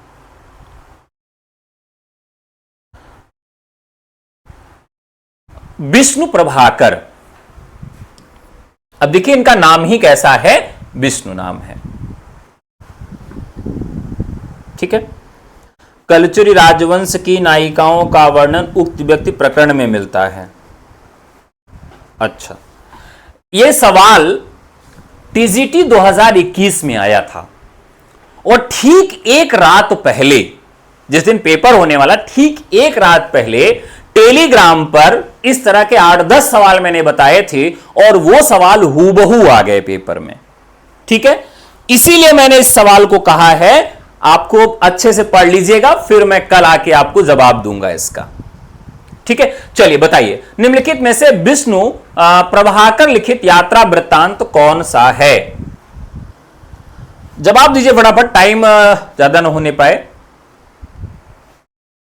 चलिए, तो यहां पर क्या है, विष्णु जी कहां रहते हैं? क्षीर सागर में रहते हैं। तो अगर घूमने के लिए निकलेंगे तो घूमने के लिए निकलेंगे तो कहां निकलेंगे? स्वाभाविक है कि हिमालय पर निकलेंगे। तो इस तरह से इनके इसको हम याद कर लेंगे। तो यात्रा वृत्तांत जो है ये अन्य गद्य विधाओं में आता है और यहां से आप देखेंगे तो सवाल खूब बढ़िया से पूछे जाते हैं।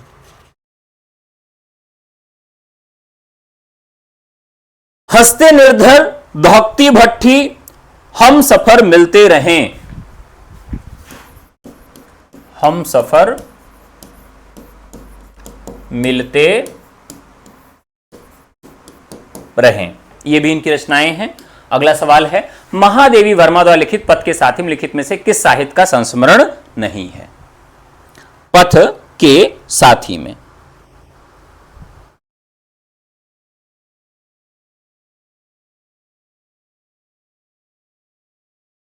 देखिए, यह सवाल जो है ऐसा सवाल था कि मतलब बहुत डीपली पूछा गया था।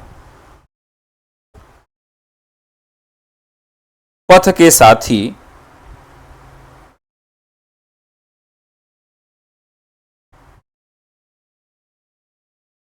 फटाफट बताइए। इसमें उन्होंने क्या किया, अपने समकालीन जो रचनाकार हैं, समकालीन जो रचनाकार हैं, मतलब आप इसी सवाल से परीक्षा का एक स्टैंडर्ड समझ सकते हैं कि किस स्टैंडर्ड पर यह परीक्षा आयोजित करवाई गई थी एलटी की 2018 में।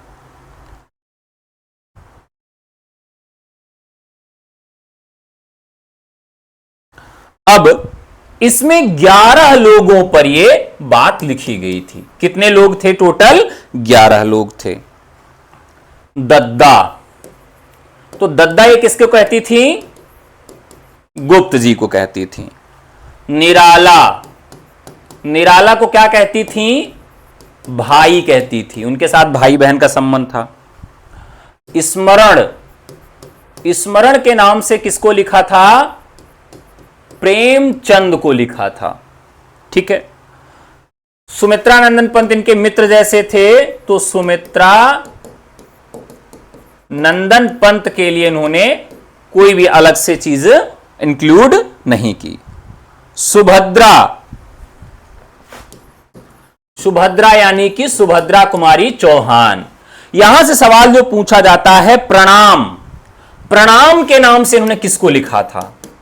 तो रविंद्रनाथ टैगोर के लिए, रविंद्रनाथ टैगोर के लिए इन्होंने प्रणाम के नाम से लिखा था। अब पुण्य स्मरण किसके नाम से लिखा था? पुण्य स्मरण यानी जी हमारे गांधी बाबा, पुण्य स्मरण गांधी जी के लिखा था। इसके अलावा राजेंद्र बाबू, राजेंद्र प्रसाद, राजेंद्र बाबू, उनके नाम भी इन्होंने लिखा था। जवाहर भाई,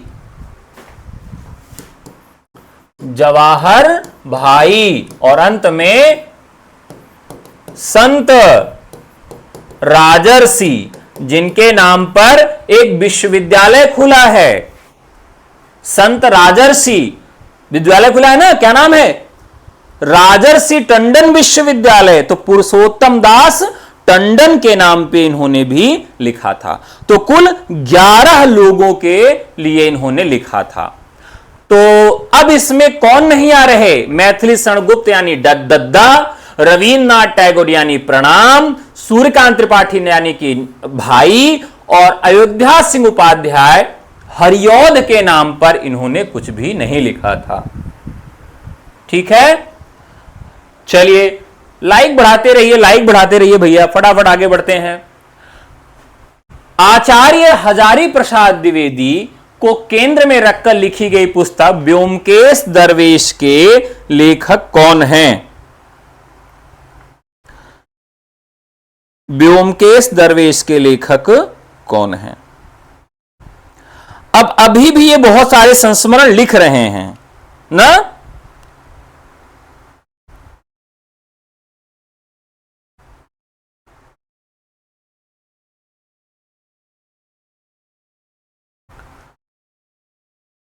तो यहां पर इन्होंने, इनका नाम है विश्वनाथ त्रिपाठी।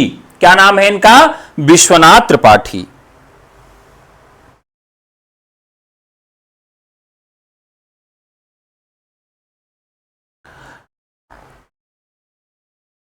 अब देखिए आज की क्लास में क्या हो रहा है कि जैसे गांव में नई नई दुल्हन आ जाती है तो क्या होता है, गांव में नई दुल्हन आ जाती, पूरे गांव में फैल गया कि भैया उनके यहां दुल्हन आई है। तो जैसे एलटी ग्रेड की, आप एलटी ग्रेड को दुल्हन मान लीजिए, तो क्या कर रहे हैं कि हर लोग आ रहे हैं मुंह देखने के लिए। तो मुंह देख रहे हैं और तुरंत क्या कर रहे हैं, मुंह देख के निकल जा रहे हैं। हाँ भैया दुल्हन बहुत बढ़िया है, नहीं थोड़ा सा नक कटी है, थोड़ा सा नक चढ़ी है, हाँ थोड़ा एब्रो ज्यादा बड़ा है, थोड़ा सा कलूटी है, हाँ भैया गोरी तो है लेकिन मुहना बंदरी की जैसे है। मतलब इस तरह से कह कह के अपनी औरतें निकलती चली जा रही हैं, चर्चा बढ़ती जा रही है। ऐसे आज की क्लास में भी मुझे देखने के लिए मिल रहा है कि लोग यल्टी नामक दुल्हन की मुंह दिखाई करने के लिए क्लास में आ रहे हैं और मुंह देख के निकल जा रहे हैं, मुंह देख के निकल जा रहे हैं। ठीक है, हाँ बहनी हम तो देख ही आवा, जा तू देख ला, इस तरह की चर्चाएं चल रही हैं। चलिए, तो यहां पर विश्वनाथ त्रिपाठी की बात करें तो इन्होंने जो ब्योमकेश दरवेश लिखा है यह इनकी काफी चर्चित है। हजारी प्रसाद द्विवेदी के ऊपर इन्होंने लिखा है। कहा बापुरो इंद्र भी इनका एक महत्वपूर्ण है।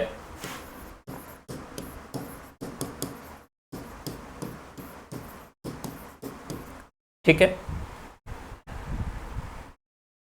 कहा बापुरो इंद्र इस तरह का भी है। ठीक है, मतलब एक इनकी नई रचना आप कह सकते हैं।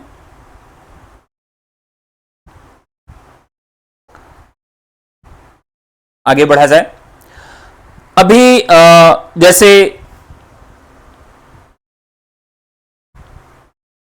ठीक है, देखिए विश्वनाथ त्रिपाठी जो हैं बहुत ही जिंदा दिली वाले इंसान है। इनका एक हिंदवी पे एक इंटरव्यू जारी हुआ था, वो जरूर आप सब इनका इंटरव्यू जाके देखिएगा, बहुत मजेदार इंटरव्यू है।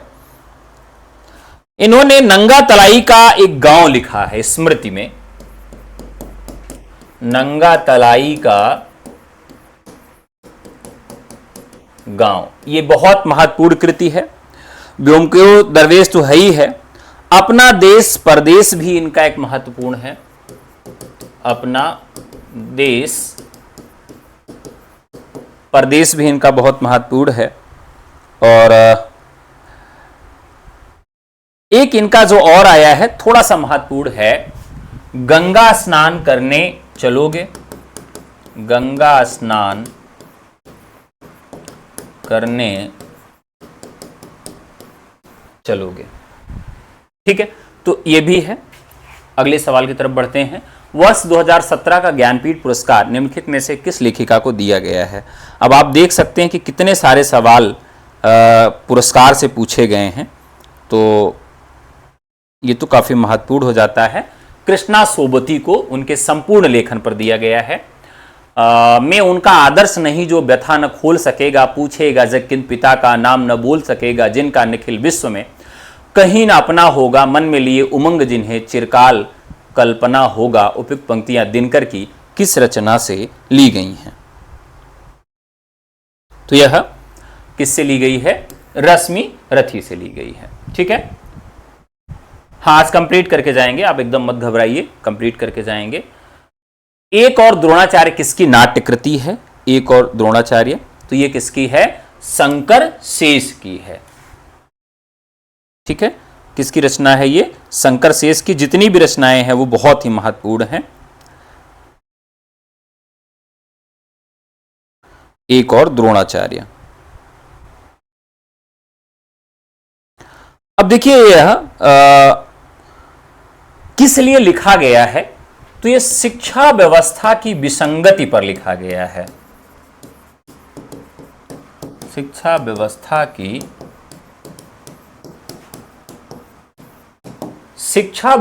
की विसंगति पर यह लिखा गया है, और शिक्षकों की भूमिका और उनके सामने जो चुनौतियां आती हैं उस पर यह लिखा गया है। और यहां पर द्रोणाचार्य क्या है? एक अध्यापक है। एक अध्यापक को उस प्रतीकार्थ के रूप में रखा गया है। हाँ फास्ट चलेंगे, एकदम रेल बना देंगे। यह निसंकोच कहा जा सकता है कि भाषा पर जैसा अचूक अधिकार इनका था और वैसा किसी कवि का नहीं। रामचंद्र का कथन किस कवि के संबंध में है? बताइए, रामचंद्र शुक्ल का यह कथन किसके विषय में है?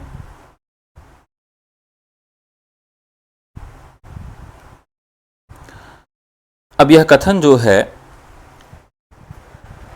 अचूक, यह निसंकोच कहा जा सकता है कि भाषा पर जैसा अचूक अधिकार इनका था वैसा और किसी कवि का नहीं है।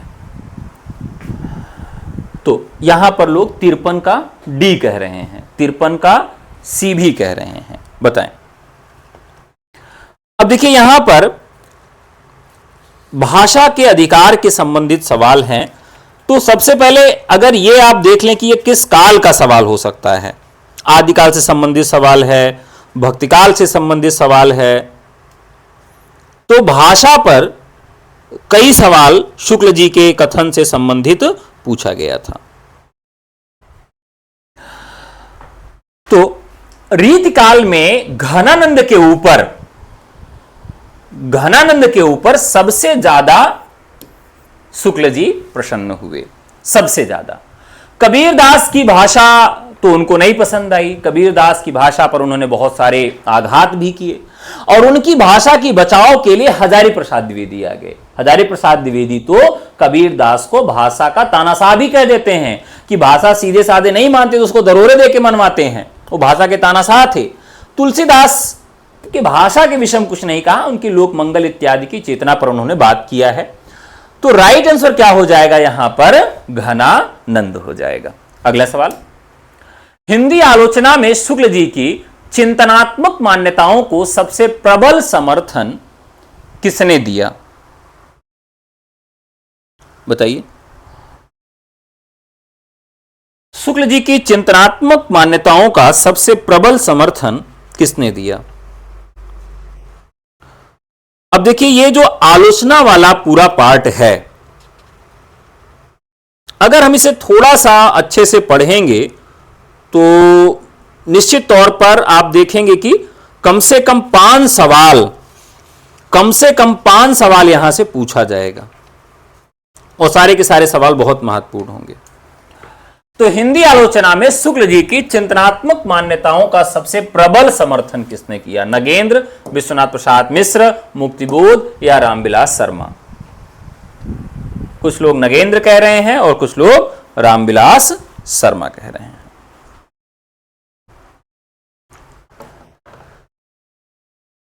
देखिए यहां पर अगर हम इस सवाल को ध्यान से देखें तो शुक्ल जी रसवादी परंपरा के आचार्य हैं। उनकी आलोचनात्मक जो बातें हैं वह कहीं न कहीं रस सिद्धांत के आधार पर हैं। उन्होंने कोई अलग से आलोचनात्मक ग्रंथ नहीं लिखा, उन्होंने कोई अलग से आलोचनात्मक ग्रंथ नहीं लिखा, लेकिन फिर भी उन्होंने कई तरह के आलोचनात्मक जो पंक्तियां हैं वह लिखी हैं। तो उनकी चिंतनात्मक मान्यताओं का जो समर्थन किया है वह नगेंद्र स्वयं रसवादी आलोचक हैं, तो वो हर जगह इनसे एक मत नहीं है। मुक्तिबोध मार्क्सवादी आलोचक हैं, वो भी हर जगह इनसे एक मत नहीं है। रामविलास शर्मा वो भी मार्क्सवादी आलोचक हैं, तो वह भी उनसे हर जगह एक मत नहीं है। विश्वनाथ प्रसाद मिश्र एक ऐसे आलोचक हैं जो इनकी मान्यताओं का समर्थन करते हैं। आधुनिक एकांकी के जनक कौन माने जाते हैं? आधुनिक एकांकी के जनक राम कुमार वर्मा माने जाते हैं। ठीक है, प्रसिद्ध एकांकियों में एक घूंट बहुत महत्वपूर्ण है जो 1929 में आती है, और राम कुमार वर्मा ने 1930 में बहुत महत्वपूर्ण एकांकी लिखी। एकांकी का नाम जानते हैं? केबीसी खेल रहे हैं? हाँ, देखिए ये ट्रिक है। ये अगर आप पेपर सॉल्व करते हैं तो सबसे पहले आप ऑप्शन को काटना सीखिए। अगर आप ऑप्शन को काटना नहीं सीख पा रहे हैं तो फिर मजा नहीं है। ऑप्शन को जिस दिन आप काटना सीख गए उस दिन समझिए कि आप आते मतलब जो सवाल नहीं आ रहा उसको भी आप सही कर लेंगे। बादल की मृत्यु, बादल की मृत्यु। ठीक है, अगला सवाल लेते हैं। सूरदास प्रेमचंद के किस उपन्यास का पात्र है? सूरदास प्रेमचंद के किस उपन्यास का पात्र है? 1925 में एक उपन्यास इनका आता है जिसका नाम था रंगभूमि। ठीक है, और सूरदास जो है इसमें एक क्रांति का प्रतीक है, यानी कि ये माहौल से आगे बढ़ जाता है, क्रांति का प्रतीक है। अगला सवाल लेते हैं। रीतिकाल को अलंकृत काल किस इतिहासकार ने कहा है? अलग अलग लेंगे फटाफट। तो यहां पर अलंकृत यानी अलंकार यानी मिश्र बंधु, मैं हिंदुस्तान की तूती हूं, अगर वास्तव में मुझसे कुछ पूछना चाहते हो तो हिंदी में पूछे जिससे मैं कुछ अद्भुत बातें बता सकूं। यह कथन किसका है? आसान सा सवाल है, अमीर खुसरो का। निम्नलिखित में कौन स्वामी रामानंद का शिष्य नहीं था? अब देखिए यहां पर रामानंद का शिष्य नहीं था। अब आपको रामानंद के शिष्यों का नाम भी याद रखना पड़ेगा। अगर आप रामानंद के शिष्यों का नाम नहीं याद रखेंगे तो यहां से एक सवाल हर बार पूछा जाता है, यानी कोई भी परीक्षा हो रामानंद के शिष्यों का नाम आपको याद होना चाहिए।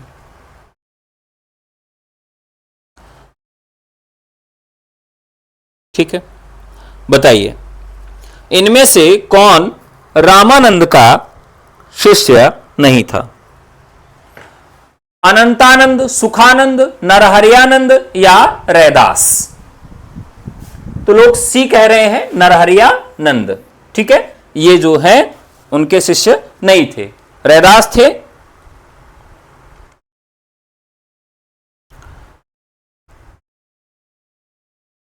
तो रामानंद के जो शिष्य हैं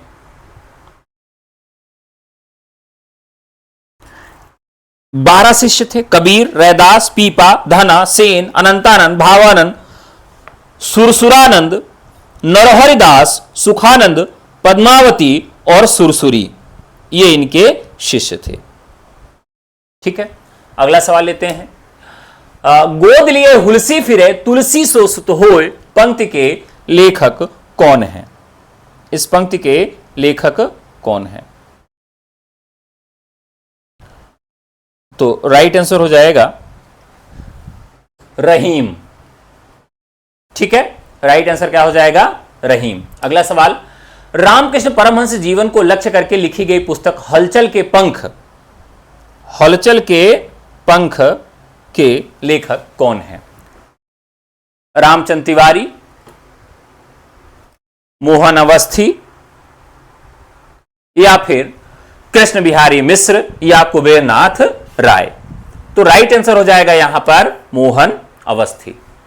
रेखाएं बोल उठी रेखा चित्र किसके द्वारा लिखा गया है? तो यहां राइट आंसर हो जाएगा देवेंद्र सत्यार्थी। केवल 6 निबंध लिखकर निम्नलिखित में से किस लेखक ने हिंदी जगत में ख्याति अर्जित कर ली? 6 निबंध लिखकर। अब यहां पर भी यह सवाल पूछा जाता है कौन कौन से निबंध हैं? तो इन निबंधों में आचरण की सभ्यता, यार कॉफी में बना के लाया था, भूल गया पीना ही। आचरण की सभ्यता, मजदूरी और प्रेम,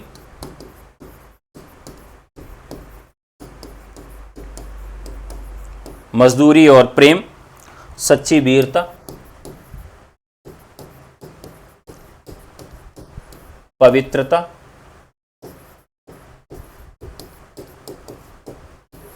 पवित्रता और कन्यादान, अमेरिका का मस्त कवि वॉल्ट व्हिटमैन, ये इनके हैं, यानी कि पूर्ण सिंह। अब ये निबंधकार भी खूब पूछे जाते हैं। कविता मनुष्य को स्वार्थ संबंधों के संकुचित पैरे से ऊपर उठाती है, यह कथन किसका है? तो राइट आंसर हो जाएगा आचार्य रामचंद्र शुक्ल। सूची सुमेलित करना है। मोर पखा सिर ऊपर रखी हो, बसो हमारे नैनन में नंदलाल, भक्तन को कहां सीकरी से काम, प्रीति कर दीन गरे छुरी। अब इसे समझें तो भक्तों को कहां सीकरी से काम, आवत जात पनहिया टूटी, बिसर गयो हरि नाम। ये किसकी हो जाएगी? कुंभन दास की हो जाएगी।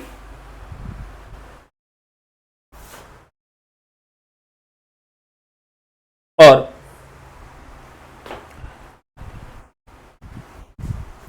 एक यहां, 2 यहां, 4 और 3,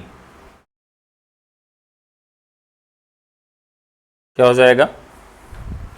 ओह सॉरी, यहां इसको 1 में जाएगा, ये 1 2 और ये 4 में जाएगा और ये 3 में जाएगा, यानी किस तरह से सी ऑप्शन।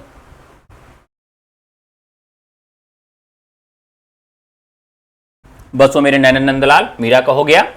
मोर पका सिर ऊपर रखी हो रसखान, भक्तन को कहां सीकरी से काम कुंभन दास, प्रीति कर दीनी गरे छुरी सूरदास।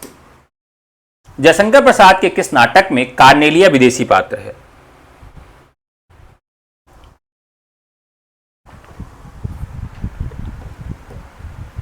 हाँ हाँ, वो पहले वाला रसखान का ही है। वो मैं मुंह से बोला 1 लेकिन लगा दिया 3 पे। अब बात करेंगे कार्नेलिया।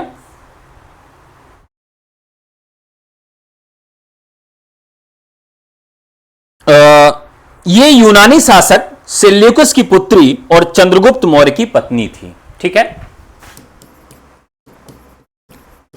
चंद्रगुप्त मौर्य की पत्नी थी, सेल्यूकस की पुत्री थी। और यह किससे लिया गया है? स्कंदगुप्त से लिया गया है।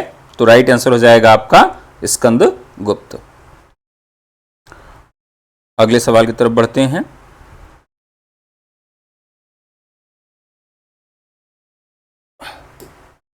अगला सवाल है,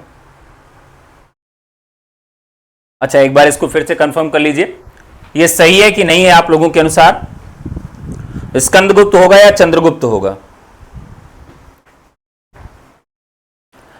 फटाफट बता दीजिए। स्कंदगुप्त होगा या चंद्रगुप्त होगा? इसमें बहुत सारे लोग कंफ्यूज हो जाते हैं।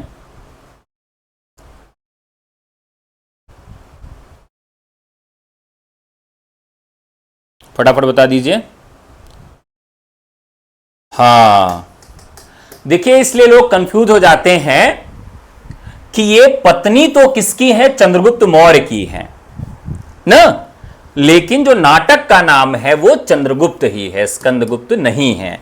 इसीलिए मैं इसको ऐसा किया क्योंकि इसमें लोग बहुत कंफ्यूज होकर गलत कर देते हैं। ठीक है, चंद्रगुप्त राइट आंसर है। अगला सवाल, निम्नलिखित में से कौन सी रचना भिखारी दास की नहीं है? भिखारी दास की रचना नहीं है। अब भिखारी दास की जितनी भी रचनाएं हम लोग याद करते हैं भिखारी समझ के याद करते हैं, तो देख लेते हैं। भाषा भूषण किसकी है? जसवंत सिंह की है। सूरदास के विषय में कौन सा कथन गलत है? सूरदास के विषय में कौन सा कथन गलत है? सूरदास को सभी विद्वान जन्मांध मानते हैं। सूरदास श्रीनाथ मंदिर वृंदावन में कीर्तन करते थे। सूरदास बल्लभाचार्य के शिष्य थे। प्रभुओं सब पतितन को राजा, पर निंदा मुख पूरी रहो, जगवह निसन निज बाजा। पंक्तियां सूरदास द्वारा लिखित हैं। पूछा गया है कि इनमें से कौन सा कथन गलत है?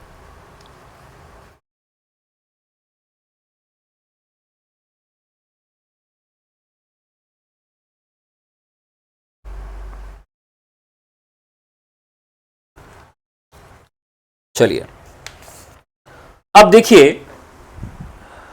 एक सवाल का उत्तर मैंने आप सबको गलत बताया है। इसमें मैं फिर से उस सवाल की तरफ आ जाता हूं। अब नींद आ रही है इसीलिए मैं देख रहा हूं कि गलती आप लोग कर रहे हैं। उस सवाल की तरफ थोड़ा सा पीछे ले चलूंगा और आपको फिर से दिखाऊंगा कि आप लोगों ने सही जवाब नहीं दिया था।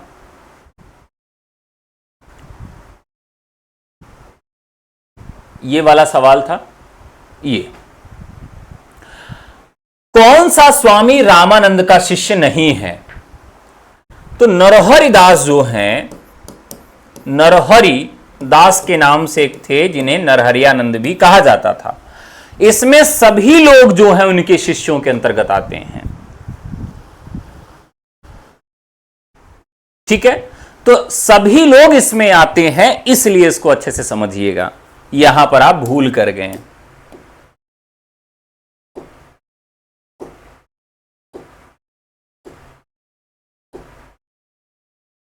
हाँ, ये भी सवाल हो गया।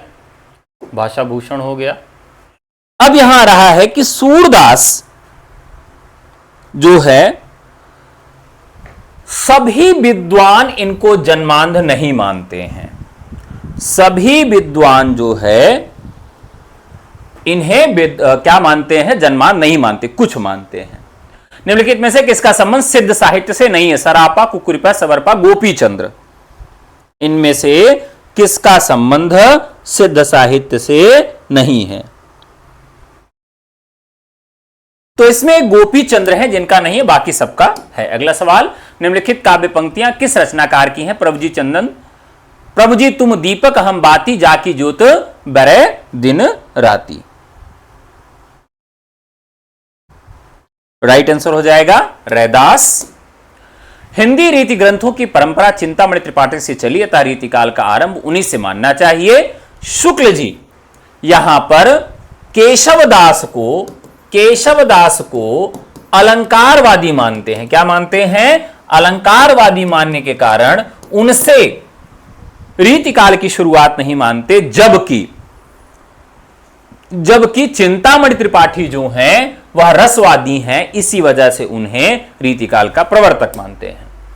छार उठाए लीन एक मुट्ठी, दीन उड़ाए पर थिमी झूठी। यह पंक्ति किस ग्रंथ से ली गई है? जब जौहर करने जाती हैं रानी पद्मावती तो क्या करती हैं? वह जब अंदर कूद जाती हैं तो केवल एक राख ही बचती है, तो उसी से ये पंक्तियां ली गई हैं। लंका यात्रा का विवरण यात्रा वृत्त के लेखक कौन हैं? बहुत ही महत्वपूर्ण है, एक यात्रा वृत्तांत है ये।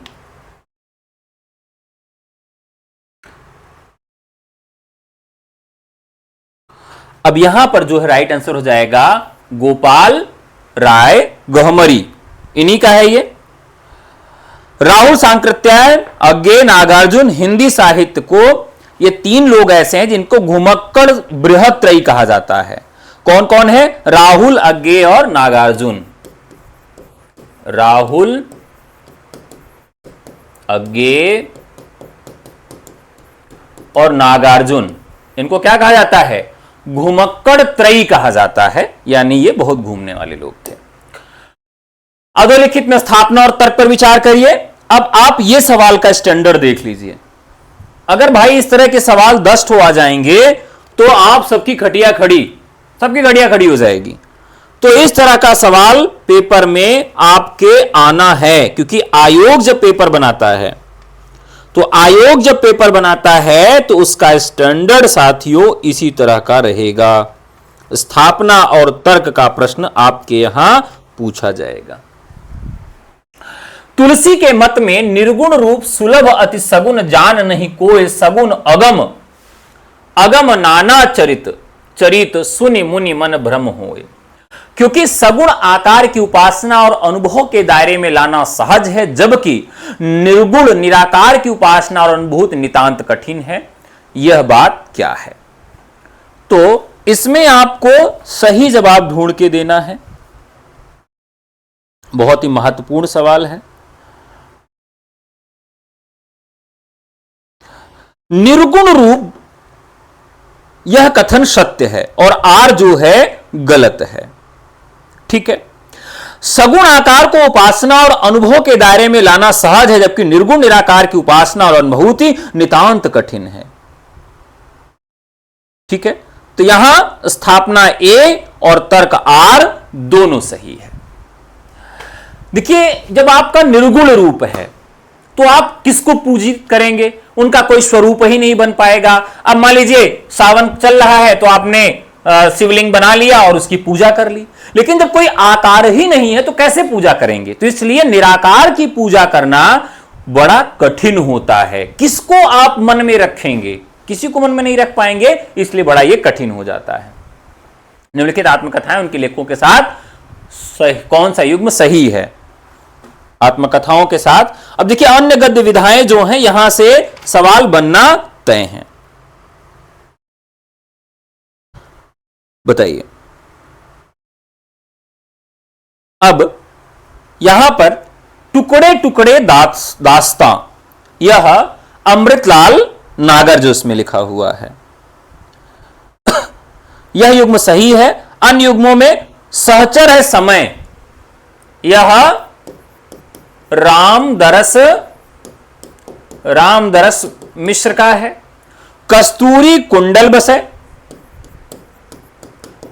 मैत्रेयी पुष्पा का है। घर की बात रामविलास शर्मा का है। तो इस तरीके से टुकड़े टुकड़े दास्तां अमृतलाल नागर यह सही है। अगला सवाल लेते हैं। संकलन त्रय के अंतर्गत कौन सा तत्व सम्मिलित नहीं है? संकलन त्रय के अंतर्गत कौन सा तत्व सम्मिलित नहीं है? संकलन त्रय किसमें होता है? एकांकी में होता है। जहां पर एक अंक होता है उसी में संकलन त्रय होता है। स्थान, काल, घटना, ये तीनों एक ही जगह घटित होती है, जबकि गीत इसका तत्व नहीं है। भाषा की समाहार शक्ति और कल्पना, भाषा की समास शक्ति और कल्पना की समाहार शक्ति का सर्वाधिक प्रयोग निम्नलिखित में से किस कवि ने किया है?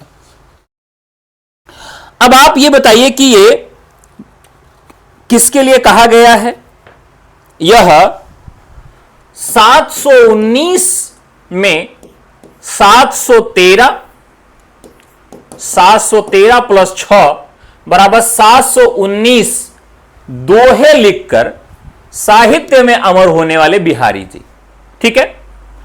अब इनके यहां 6 जो है सोरठा है और 13 जो है वह दोहा है। अब इनके पदों की संख्या 713 किसने मानी है और 719 किसने मानी है? यह भी सवाल पूछा जाता है। अगला सवाल, कबीर के बीजक पर रची गई त्रिज्या टीका किसकी रचना है? अब यह एकदम नया तरह का सवाल है और बहुत ही महत्वपूर्ण है कि कबीर के बीजक पर रची गई त्रिज्या टीका किसने लिखी है?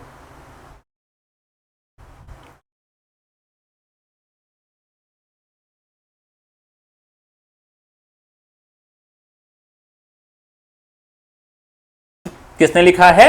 ए पूरनदास। अगला सवाल, अर्धनारीश्वर निबंध संग्रह के रचनाकार कौन है?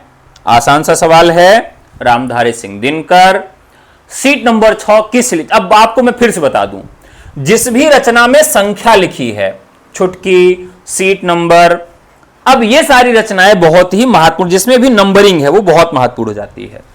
तो ममता कालिया की रचना है, ठीक है। क्या है? एक ये कहानी संग्रह है, ठीक है। तो जो भी इस तरह की रचनाएं हैं वो महत्वपूर्ण हो जाती हैं, ठीक है। अब ये जो रचना है, छुटकारा, एक अदद औरत, प्रतिदिन, मुखौटा इत्यादि भी इनकी रचनाएं मानी जाती है ममता कालिया की। नाग संप्रदाय नाथ है, नाथ संप्रदाय में हठयोग का क्या अर्थ है? तो ह का अर्थ सूर्य, ठ का अर्थ चंद्र है। निम्न कवियों और उनकी कृतियों में कौन सा सुमेलित नहीं है? कवि, काव्यकृति, विद्यापति पदावली, नाभादास भक्तमाल, नंदास यमुनाष्टक, सुंदरदास सुंदर विलास, ठीक है। तो यहां क्या करना है? मिलान करना है कि कौन किससे संबंधित नहीं है। तो यहां पर नंददास का जो है, नंददास का रास पंचाध्यायी है, रास पंचाध्यायी है, बाकी सब ठीक है। अगला सवाल, भाषा बहुत परिष्कृत और परिमार्जित न होने पर भी कविवर की उनकी युक्तियों में कहीं कहीं विलक्षण प्रभाव और चमत्कार है, प्रतिभा उनमें प्रकृति, इसमें कोई संदेह नहीं है। यह किसका कथन है? भाषा बहुत, बताइए। तो यहां पर किसकी भाषा के विषय में यह सवाल दिया गया है, किसकी भाषा के विषय में कहा गया है?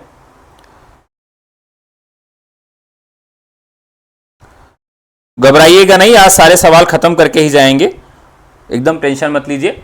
आचार्य रामचंद्र शुक्ल का कथन है। रामायण महानाटक के लेखक कौन है? तो यहां पर प्राणचंद चौहान है। निम्नलिखित तथ्यों को कालक्रमानुसार लिखिए। तुलसीदास के रामचरितमानस की रचना, अज्ञे द्वारा तार सप्तक का प्रकाशन, जयशंकर प्रसाद ने कामायनी की रचना। अब देखिए, शुक्ल जी ने हिंदी साहित्य का इतिहास कब लिखा? 1929 में लिखा। तुलसीदास ने 1574 में लिखा। अज्ञे द्वारा तार सप्तक 1943 में आता है, और कामायनी जो है 1936 में आती है कि 35 में आती है, बताइए। तो अगर इस डेट को हम इस तरह से देखें तो आसानी से हम इसको कर सकते हैं, फटाफट बता दीजिए। अब इस अनुसार जो है ये कालाक्रम इसका क्या हो जाएगा? तो 2 1 4 3, सबसे पहले क्या आ जाएगा? 2 आ जाएगा, फिर 1 आ जाएगा, फिर 4 आ जाएगा, और फिर 3 आ जाएगा, ठीक है। अगला, गिरा हो जाती है सनमय, नयन करे नीरो भाषण, जैसे विरोधाभासी चमत्कार का सौंदर्य किसकी कविता में प्राप्त है? तो यहां पर पंत के यहां यह कविता मिलती है। निम्नलिखित में कौन सी कहानी संग्रह नासिरा शर्मा का है? तो नासिरा शर्मा की कहानी संग्रह कौन सी है? वह पत्थर गली, ठीक है। निम्नलिखित में से किस ग्रंथ के लेखक रामविलास शर्मा नहीं है?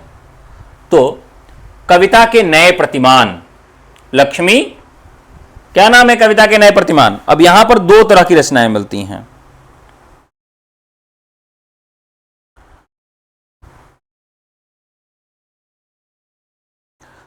अब एक तो रचनाकार यहां मिल जाते हैं आपको, ये नामवर सिंह।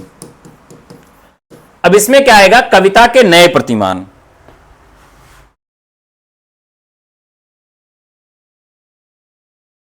और कविता के नए प्रतिमान नामवर सिंह, और कविता के प्रतिमान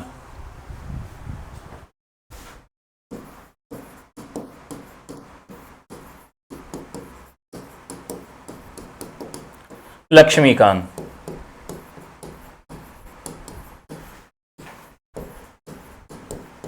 वर्मा।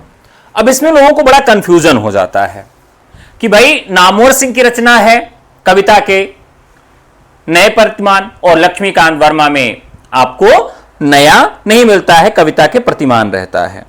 तो इसे कैसे याद रखेंगे तो देखिए लक्ष्मी जो होती है उसमें नया पुराना कुछ भी नहीं होता, चाहे पुरानी नोट आपको दे दे चाहे नया नोट दे दे, हमेशा वो उसी काम का होता है। ठीक है, तो यहां पर क्या है कि अगर जब भी आएगा कविता के नए प्रतिमान नए बीच में आएगा, नए आपका बीच में आएगा, तो आप तुरंत समझ जाइएगा कि ये नामवर सिंह की है। और अगर नई पहले आ गया,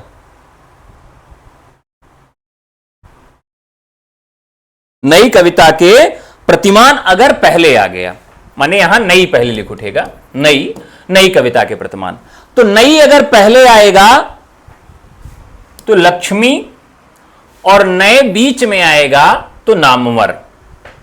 देखिए अगर नई नई लक्ष्मी आएंगी तो ठीक है, लेकिन वही लक्ष्मी अगर बीच में पहुंच जाएंगी, नई नहीं रहेंगी, तो आप नामवर व्यक्ति हो जाएंगे। तो नामवर व्यक्ति होने के लिए बीच में नए होगा, नामवर होने के लिए नए बीच में होगा, और लक्ष्मी जो होती हैं वो नई नई आती हैं। तो नई लक्ष्मी आएंगी तो लक्ष्मीकांत, और वही लक्ष्मी नए में पहुंच जाएंगी, यहां पर नए हो जाएगा तो नए से नामवर हो जाएगा। तो नए बीच में रहेगा तो नामवर, और नई पहले रहेगा तो लक्ष्मी। आत्मनिरीक्षण किसकी कृति है? आत्मनिरीक्षण किसकी कृति है? तो देखिए जो सेठ लोग होते हैं हमेशा वो अपना आत्मनिरीक्षण करते हैं। कलम के, यहां कमल लिख उठा है, कलम के मजदूर, कलम के मजदूर मदन गोपाल। कबीर ने जिस प्रकार एक निराकार ईश्वर के लिए भारतीय वेदांत का पल्ला पकड़ा, उसी प्रकार उस निराकार ईश्वर की भक्ति के लिए सूफियों का प्रेम तत्व लिया और अपना निर्गुण धूमधाम से निकाला। यह कथन किसका है? अब आप देखेंगे कि अगर आप रामचंद्र शुक्ल की पुस्तक नहीं पढ़ते हैं तो आप कितने सवाल सही कर पाएंगे। मैं पुस्तक बताने जाता हूं तो कुछ लोग मुझे खदेड़ लेते हैं, कहते हैं यार इतनी सारी पुस्तक बता रहे हैं, कैसे मैं पढ़ पाऊंगा। तो भैया पढ़ना ही क्यों चाहते हो, आप मत पढ़ो।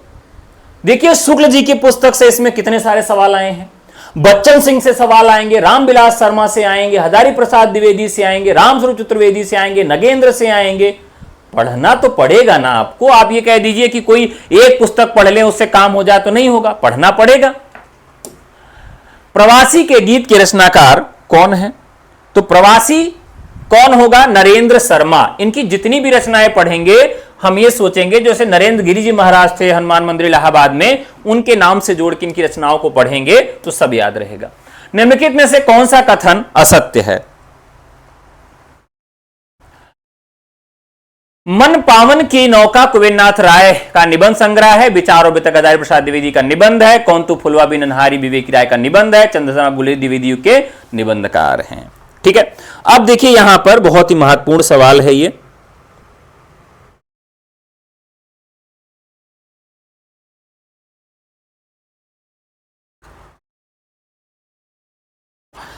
अब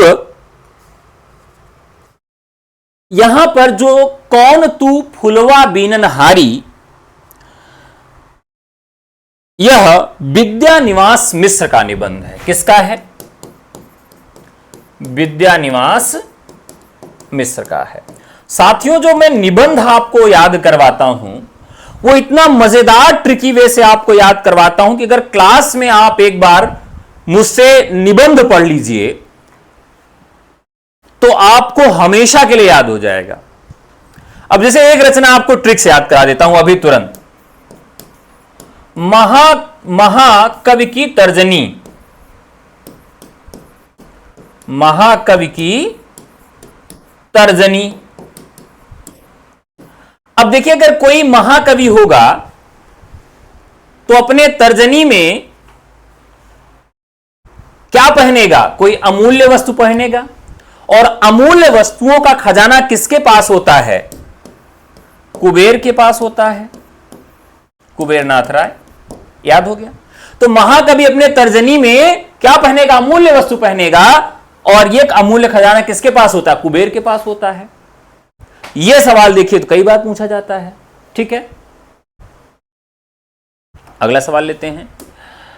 मगही किस उपभाषा की बोली है? तो मगही मैथिली भोजपुरी बिहारी के अंतर्गत आती है। मागधी अपभ्रंश। एकाक्षी भाषा परिवार से क्या तात्पर्य है? वाह गुरु, ये सवालवा तो एकदम करेजा का झकझोर दिया रहा। मतलब ये सवाल जब उस समय आया तो मैं उस समय एलटी ग्रेड के विज्ञापन के समय ऑफलाइन पढ़ाता था, और ऑफलाइन में बहुत सारे बच्चों को पढ़ाया। उसमें से ज्यादातर बच्चे क्या है, सिलेक्ट हैं। हाँ, सारे एलटी में तो नहीं हो पाए, कुछ केवीएस में है, यानी ज्यादातर बच्चे कहीं ना कहीं वो नौकरी कर रहे हैं। ये मेरे लिए एक सुखद बात है। तो यहां पर ये सवाल जब आया तो बहुत सारे लोग कहे कि यार ये नया तरह का प्रश्न क्यों पूछ लिया है ये। तो इसमें जो भाषा परिवार हैं, सेमेटिक हेमेटिक परिवार, कॉकेशियन परिवार, ऑस्ट्रो एशियाटिक परिवार, Semitic Hamitic Caucasian Austro Asiatic परिवार, यह जो मतलब है एकाक्षरी का मतलब है, भारत में भी एकाक्षरी परिवार की भाषाएं हैं। अब अगर आपसे पूछे कि भारत में जो एकाक्षरी परिवार की भाषाएं हैं, जैसे आप मणिपुर चले जाइए तो मणिपुर में जो वहां की जनजातियां, वहां पर भी यह भाषा है।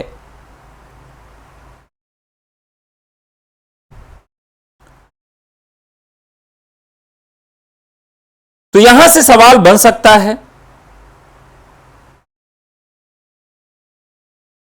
तो वह भाषाएं, जैसे आप अगर यहां राम लिखते हैं तो आप देखिए, मान लीजिए आपने विद्यालय लिखा, विद्यालय, तो इसमें विद्या एक अक्षर हो गया और आलय क्या हो गया, एक अक्षर हो गया। अक्षर का मतलब एक ध्वनि समूह, ठीक है। अक्षर का तात्पर्य किससे है? अक्षर का संबंध है भाषा के ध्वनि से, और ध्वनि का संबंध किससे है? उसके मौखिक रूप से है, ठीक है। तो ये जो आपने विद्यालय लिखा, आप इसमें देखिए तो इसमें विद्या और आलय दो अक्षर मिल जा रहे हैं।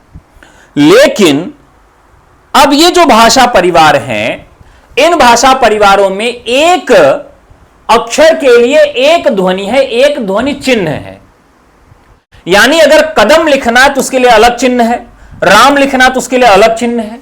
इसीलिए इन भाषा परिवारों में क्या हुआ, विस्तार नहीं हो पाया। आप देखिए सारी भाषाओं का बहुत बड़ा विस्तार हुआ, अंग्रेजी कहां से कहां पहुंच गई, लेकिन चाइनीज भाषा, मंदारिन भाषा केवल चाइना तक ही सीमित रह गई। उसके पीछे का सबसे बड़ा कारण है कि इसका एकाक्षरी होना, यानी हर एक शब्द के लिए, हर एक ध्वनि के लिए अलग चिन्ह होना, ठीक है। अब यहां एकाक्षरी भाषा में जैसे मुंडारी भाषा में है भारत में, खासी भाषा जो भारत में बोली जाती है जनजातियों के द्वारा, यह भी एकाक्षरी भाषा परिवार है, ठीक है। और बोडो नागा जो होते हैं वो भी एकाक्षरी भाषा परिवार का प्रयोग करते हैं, ठीक है। तो आगे बढ़ते हैं। आधुनिक भाषा विज्ञान का जनक कौन माना जाता है? अब आधुनिक भाषा विज्ञान का जो जनक है उसको कैसे याद रखेंगे? बहुत ही मजेदार है।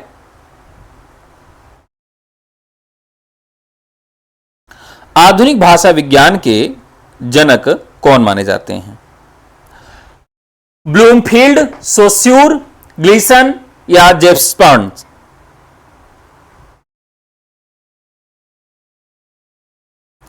चलिए फटाफट बताइएगा। हम लोग इसको याद करते हैं, हम इसको याद करते हैं, क्या याद करते हैं? अरे यार, आप लोग 12 बजे रात को मेरी फिरकी ले रहे हैं, लोग कह रहे हैं मेरी शर्ट। कहते हैं ससुर। आधुनिक भाषा विज्ञान के जनक कौन है? हमार ससुर, यानी कि सस्योर, ठीक है। निम्नलिखित में आधुनिक भाषाओं का संबंध किस अपभ्रंश की पैसाची बोली से है?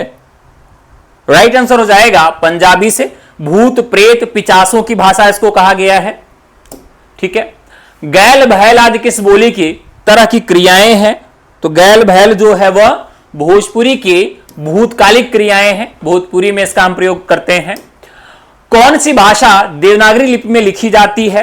कौन सी भाषा देवनागरी लिपि में लिखी जाती है? तो मराठी देवनागरी लिपि में लिखी जाती है। इसके अलावा नेपाली भी लिखी जाती है, संस्कृत भी लिखी जाती है, यह हिंदी के देवनागरी लिपि में लिखी जाती है। निम्नलिखित में असत्य कथन चुनिए। असत्य कथन चुनना है आपका। राजस्थानी उपभाषा का विकास पैशाचीय भ्रंश से नहीं हुआ है, सौरसेनीय भ्रंश से हुआ है। क व्यंजन के विषय में कौन सा कथन सही है? क व्यंजन जो है सही है। ये क अल्प प्राण है, अघोष है, स्पर्शी और कंठ ध्वनि है, ये पहला सही है। भोजपुरी बोली की उत्पत्ति कहां से हुई है? तो भोजपुरी हुई है बिहारी से, और बिहारी का जन्म कहां से हुआ है? मागधी भ्रंश से हुआ है। ठीक है। ड ढ ध्वनियों के विषय में कौन सा कथन शुद्ध है? ड ढ ध्वनियों के विषय में कौन सा कथन शुद्ध है? तो ड ढ ध्वनियां जो हैं यह कैसी हैं? इन्हें उत्क्षिप्त ध्वनियां कहा जाता है। क्या कहा जाता है? उत्क्षिप्त ध्वनियां कहा जाता है, क्योंकि जब ड का उच्चारण करते हैं तो जिह्वा आपकी ऊपर तरफ जाती है, ढ का उच्चारण करते हैं तो जिह्वा आपकी ऊपर तरफ जाती है। इसलिए ड ढ को हम किसके अंतर्गत रखते हैं? उत्क्षिप्त ध्वनियों के अंतर्गत रखते हैं। और इन्हें एक नाम और दिया जाता है, क्या कहा जाता है? नव विकसित ध्वनियां कहा जाता है। ठीक है, नव विकसित ध्वनियां कहा जाता है, इन्हें उत्क्षिप्त ध्वनियां कहा जाता है। ठीक है, इसको याद रखिएगा। और इनका मूल कहां से है? यानी अगर हम भाषाओं के विकास में देखें तो पाली, प्राकृत, अपभ्रंश, अपभ्रंश के बाद जो है ये ध्वनियां अपभ्रंश में हमें मिलती हैं। यानी इनका जो दो रूप है, इसलिए इनको द्विगुण कहा जाता है। क्या कहा जाता है? द्विगुण कहा जाता है, क्योंकि ड, ढ, ड़ और इस तरीके की ध्वनियां हैं, इसलिए इनको द्विगुण भी कहा जाता है। इनका दो गुण है, नया विकास हुआ इसलिए नवविकसित कहा जाता है। उत्क्षिप्त है क्योंकि उच्चारण करते समय उत्क्षिप्त हो जाती हैं। इस तरीके से इसका है। अगला सवाल है, देवनागरी में अ के 12 खड़ी का सुझाव किसने दिया था? ठीक है, ये काका कालेकर साहब ने दिया था। तो राजभाषा आयोग और देवनागरी से भी सवाल पक्का है। जिन ध्वनियों के संयोग से शब्दों का निर्माण होता है उन्हें हम क्या कहते हैं? तो उन्हें स्वनिम कहते हैं। यानी जो हमारे भाषा का सबसे छोटा स्वरूप है उसको हम क्या कहते हैं? स्वनिम कहते हैं। उच्चारण के दृष्टि से सु, श, स व्यंजन किस प्रकार के हैं? तो उच्चारण के दृष्टि से इचु, यशाणाम, तालु होता है। और ये क्या है? यह ऊष्म ध्वनियां हैं। और तीनों के उच्चारण में क्या होता है? तीनों के उच्चारण में हम ड्रैगन बन जाते हैं। तीनों के उच्चारण में और वर्णों की तुलना में हमारे मुख से जो प्राण वायु निकलती है वो गर्म निकलती है। तो ऐसा नहीं सा कह के आप किसी को जला देंगे, लेकिन और वर्णों की तुलना में इन वर्णों से जो है ध्वनियां हमारी ऊष्म निकलती हैं। तो संघर्षी व्यंजन जो है आपके वर्णमाला में, ऊष्म संघर्षी व्यंजन भी हैं और एक और संघर्षी है, संघर्षी और ऊष्म संघर्षी। तो जैसे आपका च, छ, ज, झ है, यह भी संघर्षी है। और एक ऊष्म संघर्षी कौन सा है? ये दो प्रकार के होते हैं, तो संघर्षी और ऊष्म संघर्षी।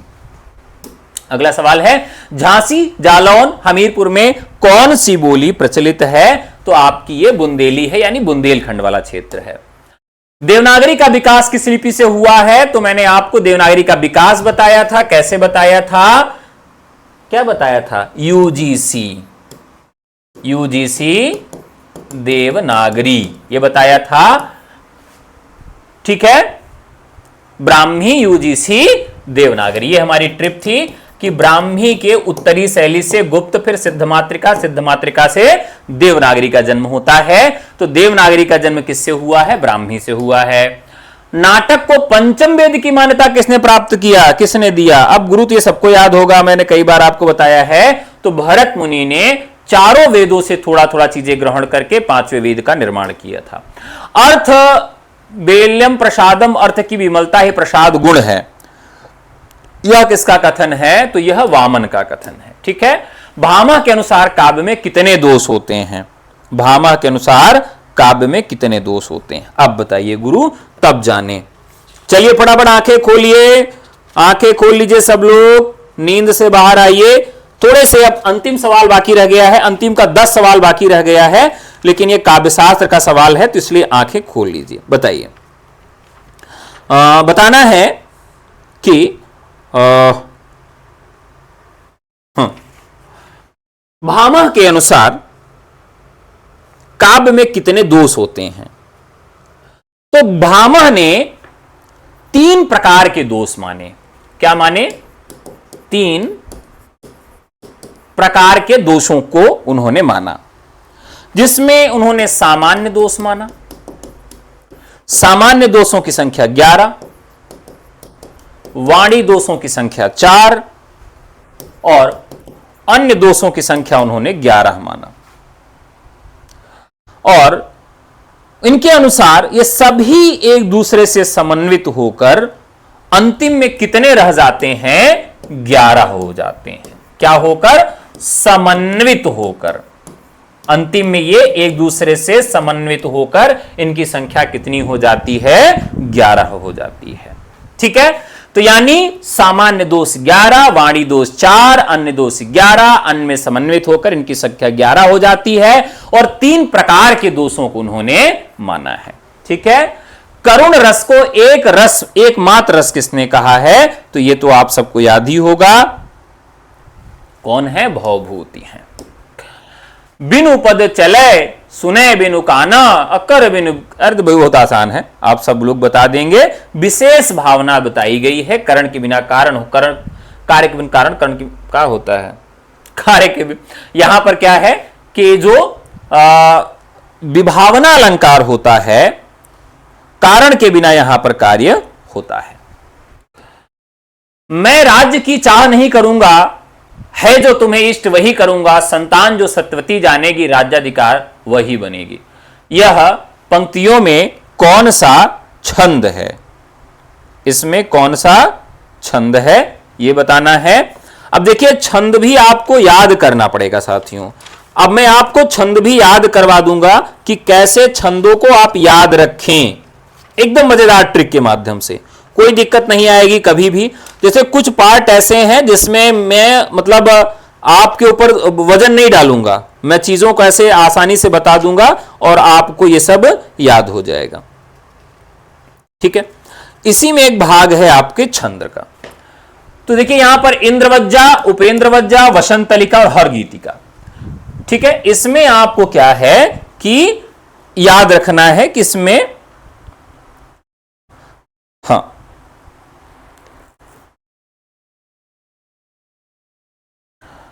बताएं,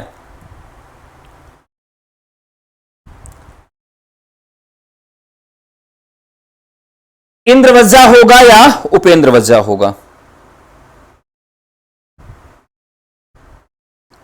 जितना जल्दी आप लोग बताएंगे उतना जल्दी मैं आगे बढ़ूंगा। छोड़ दें सवाल।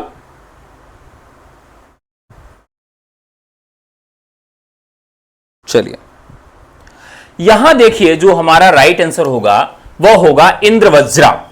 इंद्रवज्रा। ठीक है, चलिए आप देख लीजिएगा, आप लोग बड़ी जल्दबाजी में है। काव्य संसार के प्रति कवि की भाव प्रधान मानसिक प्रतिक्रियाओं की कल्पना के ढांचे में ढली हुई श्रेय की प्रेम रूपा भाव उत्पादक अभिव्यक्ति है। काव्य की परिभाषा देने वाले विद्वान कौन है? तो यहां राइट आंसर हो जाएगा बाबू गुलाब राय।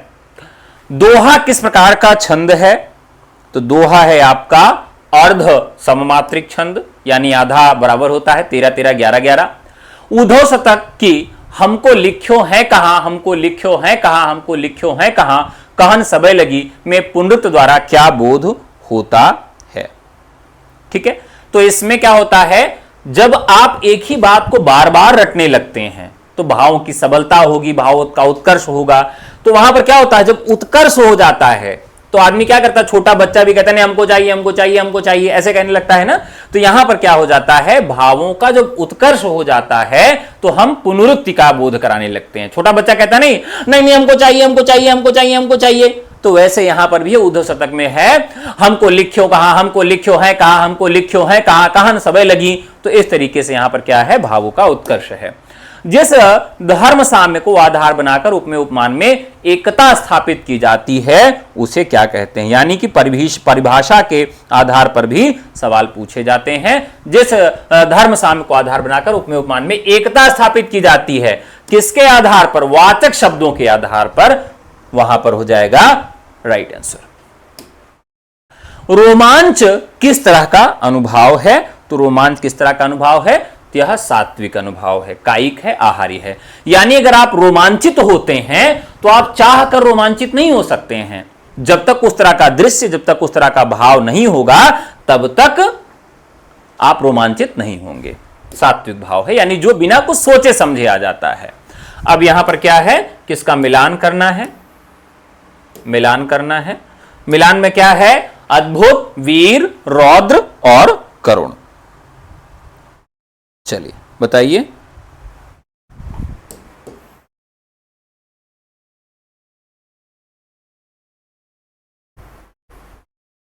मिला देते हैं। 3, 4, 1 और 2। अद्भुत रस विस्मय, वीर रस में उत्साह, रौद्र में क्रोध और करुण में शोक होता है। ठीक है, तो ये रहा आपका LT 2018 का पेपर। ये आज इसका पार्ट 2 था। पार्ट 1 हम कल करा चुके हैं। तो इस पेपर को देखने के बाद ये लगता है कि ये बहुत ही महत्वपूर्ण है। इसलिए महत्वपूर्ण है कि इसमें जो सवाल आए हुए हैं, खास करके काव्यशास्त्र के, भाषा विज्ञान के, आलोचनात्मक कथन और काव्य की पंक्तियां, ये 4 पॉइंट ऐसे हैं जहां से ऐसे सवाल आए हैं जो मेरिट को कम करेंगे, यानी कि मेरिट कम जाएगी। लेकिन यह भी हो सकता है कि बहुत सारे लोग ऐसे हों जो 40% के नीचे ही रह जाएं। तो साथियों, प्रयास ये करिए कि ये जो 4-5 पार्ट हैं, इसको अच्छे से तैयार करिए, इसको अच्छे से पढ़िए। ठीक है, तो बहुत ही महत्वपूर्ण ये सवाल आज हम लोगों ने सॉल्व किए और आशा करता हूं कि आप सबको आनंद भी आया होगा। अंत में थोड़ा जल्दबाजी करनी पड़ी क्योंकि आप लोगों ने कहा सर जल्दी करिए, जल्दी करिए। स्वाभाविक है कि रात बहुत ज्यादा ढल गई है। तो ठीक है, तो रविंद्र जी, बड़ा अच्छा लगा जान के, लेकिन यह भी दुख की बात है कि उनके ज्ञान का प्रसार करने के लिए आपको यहां आना पड़ा। हो सकता है कि कुछ आपको धन भी मिला हो यहां पर प्रचार करने के लिए। ठीक है, सबका अपना अपना है। बड़ी खुशी हुई, आपको नमस्कार है। और आपको यहां प्रचार करने की आवश्यकता पड़ी, इसलिए मैं बहुत दुखी महसूस कर रहा हूं कि अगर ऐसे शूर्य कोई है तो उनके प्रचार की आवश्यकता नहीं होनी चाहिए। बहरहाल आपका बहुत बहुत धन्यवाद, नमस्कार। चलिए, हाँ, बैचों का प्रचार तो किए ही नहीं, कर दें भाई। अगर आप सब संजीवनी बैच से जुड़ना चाहते हैं जो LT ग्रेड के लिए है, तो आप हमें व्हाट्सएप करके जुड़ सकते हैं। हमारा नंबर है 9628 95 92 37। LT संजीवनी बैच है, LT संजीवनी बैच है, और जिसमें GS और हिंदी दोनों का आपका मेल रहेगा। पढ़ते रहिए, मस्त रहिए, सेल्फ स्टडी करिए, या हमसे करिए, या कहीं भी करिए। सारे अध्यापक विद्वान हैं मुझसे। हाँ, वास्तव में हो सकता है कि दुनिया में जितने भी अध्यापक हैं हिंदी के, वो सारे मुझसे विद्वान ही होंगे, लेकिन मैं सीख रहा हूं और सीखता रहूंगा और आपको पढ़ाता रहूंगा। रिजल्ट हमेशा देता हूं, अच्छा रिजल्ट देता रहूंगा। आज के लिए इतना ही। बहुत बहुत धन्यवाद, नमस्कार, जय हिंद, धन्यवाद।